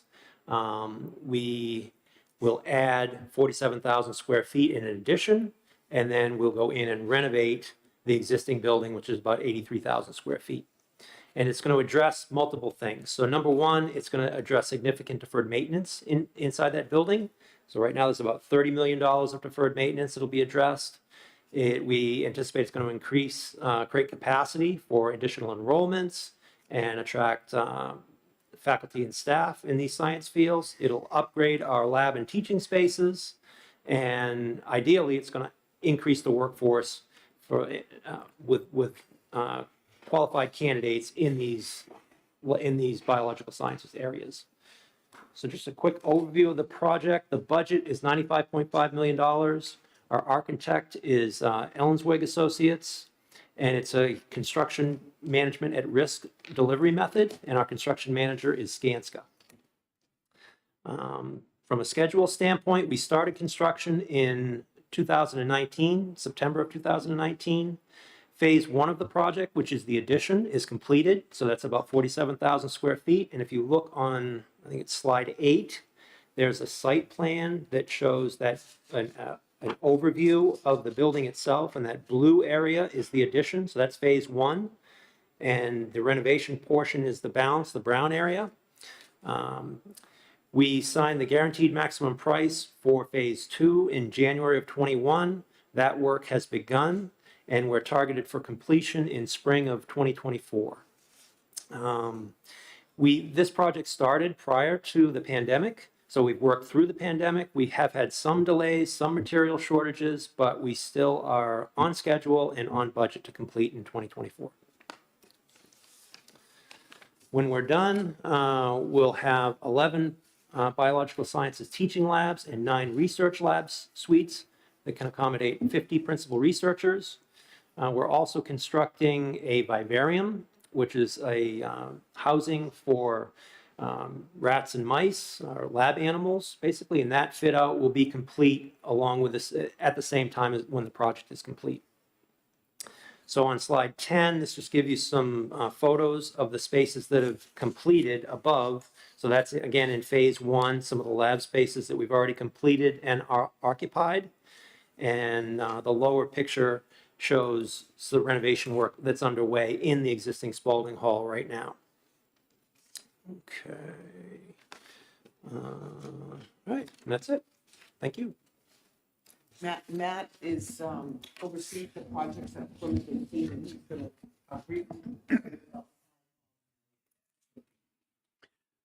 So Hyde Hall is an 81,000 square foot academic building at Plymouth State University. It's the primary academic building for the campus. It currently houses the mathematics department as well as business, sociology, and psychology departments. What we're planning on is a major renovation to address, primarily we're going to address a lot of the deferred maintenance. This building was built nearly 50 years ago, and very little has been invested over the years in the building's infrastructure. The HVAC systems, electrical, plumbing systems are all, and also to bring this building up to code and address many of the life safety issues that are in the building. The total project that is going to be about $30.5 million. We have a design team, Goody Clancy, out of Boston, and a construction manager, which is Engelberth Construction, on the project. The project is going to be a phased project throughout 18 months, starting in about 3 weeks is our start date. And the work will start with the upper floors and work its way down through the first 2 floors. It's really pedagogical improvements in those first 2 floors and creating an innovation hub for the business school there. And that's the primary gist of the Hyde project. The Elliott Center project is going to focus on student life success, creating a centralized locations for admissions, financial support of the students, also development and retention of our student services there. The Elliott is a hospital that was built in 1810. It was purchased by the university system in 1973. I was here. And we haven't done much to it since 1973. I can remember the purchase agreement. Yep. I was on the committee of education. And Andrea Scranton was very involved in the process. Very involved. Wonderful representative. It's a great facility. It's just in need of a lot of help. It's just at that point in its life. We've done some minor things over the years, but as things have changed within the context of student support services, and a lot of it has moved more online, we need to readdress that, as well as address the fact that the admissions office is hidden behind the corner in the back. And we need to make that more front and center and easier for people to find when they come on campus. So that's primarily what that project, and also address some of the life safeties, plumbing, HVAC, windows, those other issues that are in that building. Sumner Weeks was representative for Key, who was the prime mover in the purchase of that building. I remember going over and visiting it. It still looks like a hospital on the upper floors. I think I should have put 4 chairs down there. We're happy to take any questions. Questions? Senator Water? I have a couple, and thank you, Mr. Chairman, and thank you. Good to see we're keeping our commitments and moving forward here. I had looking into the next couple of biennia, and I see the projects and so on, but my question had to do, in terms of looking at the future and the kinds of needs, lab space is expensive, right? And so I'm wondering, is there a sense that the development of the innovation research park at UNH will have some synergy and be able to provide lab or classroom space out there so we won't have to build it on campus? Do you want to take that? Yeah, I can start. Maybe you can add in too. One area that we see that is in need, and hopeful that maybe the Edge could provide that, is high bay laboratory space, Yeah. which we have very little of on campus. And we actually lease space like that right now at 121 Tech, which is the old Goss building on the west side of campus. So that's an area where the research folks see a high need, and we also see student involvement certainly in that area as well. So that's one area where we definitely see a need. Yes. If I may, Mr. Chairman. Absolutely. I saw in the Hyde Hall a reference to energy efficiencies and so on, and I know these projects are underway, but I'm just curious to what standards what green building standards you're meeting on these projects at UNH and Keene. Yeah, well, at all of our projects that we look to go for LEED Gold minimum on them. We don't necessarily make the application, but we do the checklist and the benchmarking against LEED Gold on all of our buildings. And we're also looking at other metrics now associated with building development, because LEED has a tendency of providing an opportunity not to do the right thing, to buy points, but instead we're looking at, there's other cityscapes and other energy efficiency programs that are a little bit more forward thinking than LEED is, rather than kind of, there's some silly things with LEED just to get LEED Gold and platinum. I mean, it's, but what we're focused on is making the right decisions, minimum of LEED Gold. In addition to that is also to make sure that what we're doing is investing correctly in the facilities to make sure that they're as energy efficient as possible. Thank you. Thank you, Mr. Chairman. Senator D'Alessandro? Oh, thank you, Mr. Chairman. There are a couple of dormitories that are currently under renovation in Durham. How is that coming? Hetzel Hall. Right. So that's one that we've just started. And it's in the design phase right now. That's a design build project. So they've done some demolition. There's a fence around the building right now, but it's moving forward. And again, it's in the design phase. We're reviewing the design right now, but concurrent with that, there's some demolition that's occurring as well. So going well. Huddleston Hall might be the other one you're thinking of, Right. which we're adding an honors college to Huddleston Hall. So that's well underway. And we're excavating right now for the addition, which would be the honors college itself, or part of the honors college. So, both going well, on schedule, on budget, and yeah, a lot going on. I'll add, Senator, for Hetzel, the university system will be going to market probably in the next 4 weeks for bonds to fund the Hetzel Hall project. Right. We haven't been to market in over 6 years. Right. Yeah. Yeah. Do we have a cap on HEFA balls? Do we have a cap? I don't believe so. Okay. I mean, does the system have a cap? No. Okay. Well, other than to make sure we Self-imposed. maintain Yeah. quality credit rating and Right, not okay. issue more debt than I thought it was 500 million or something jeopardize. like that. But okay. Thank you.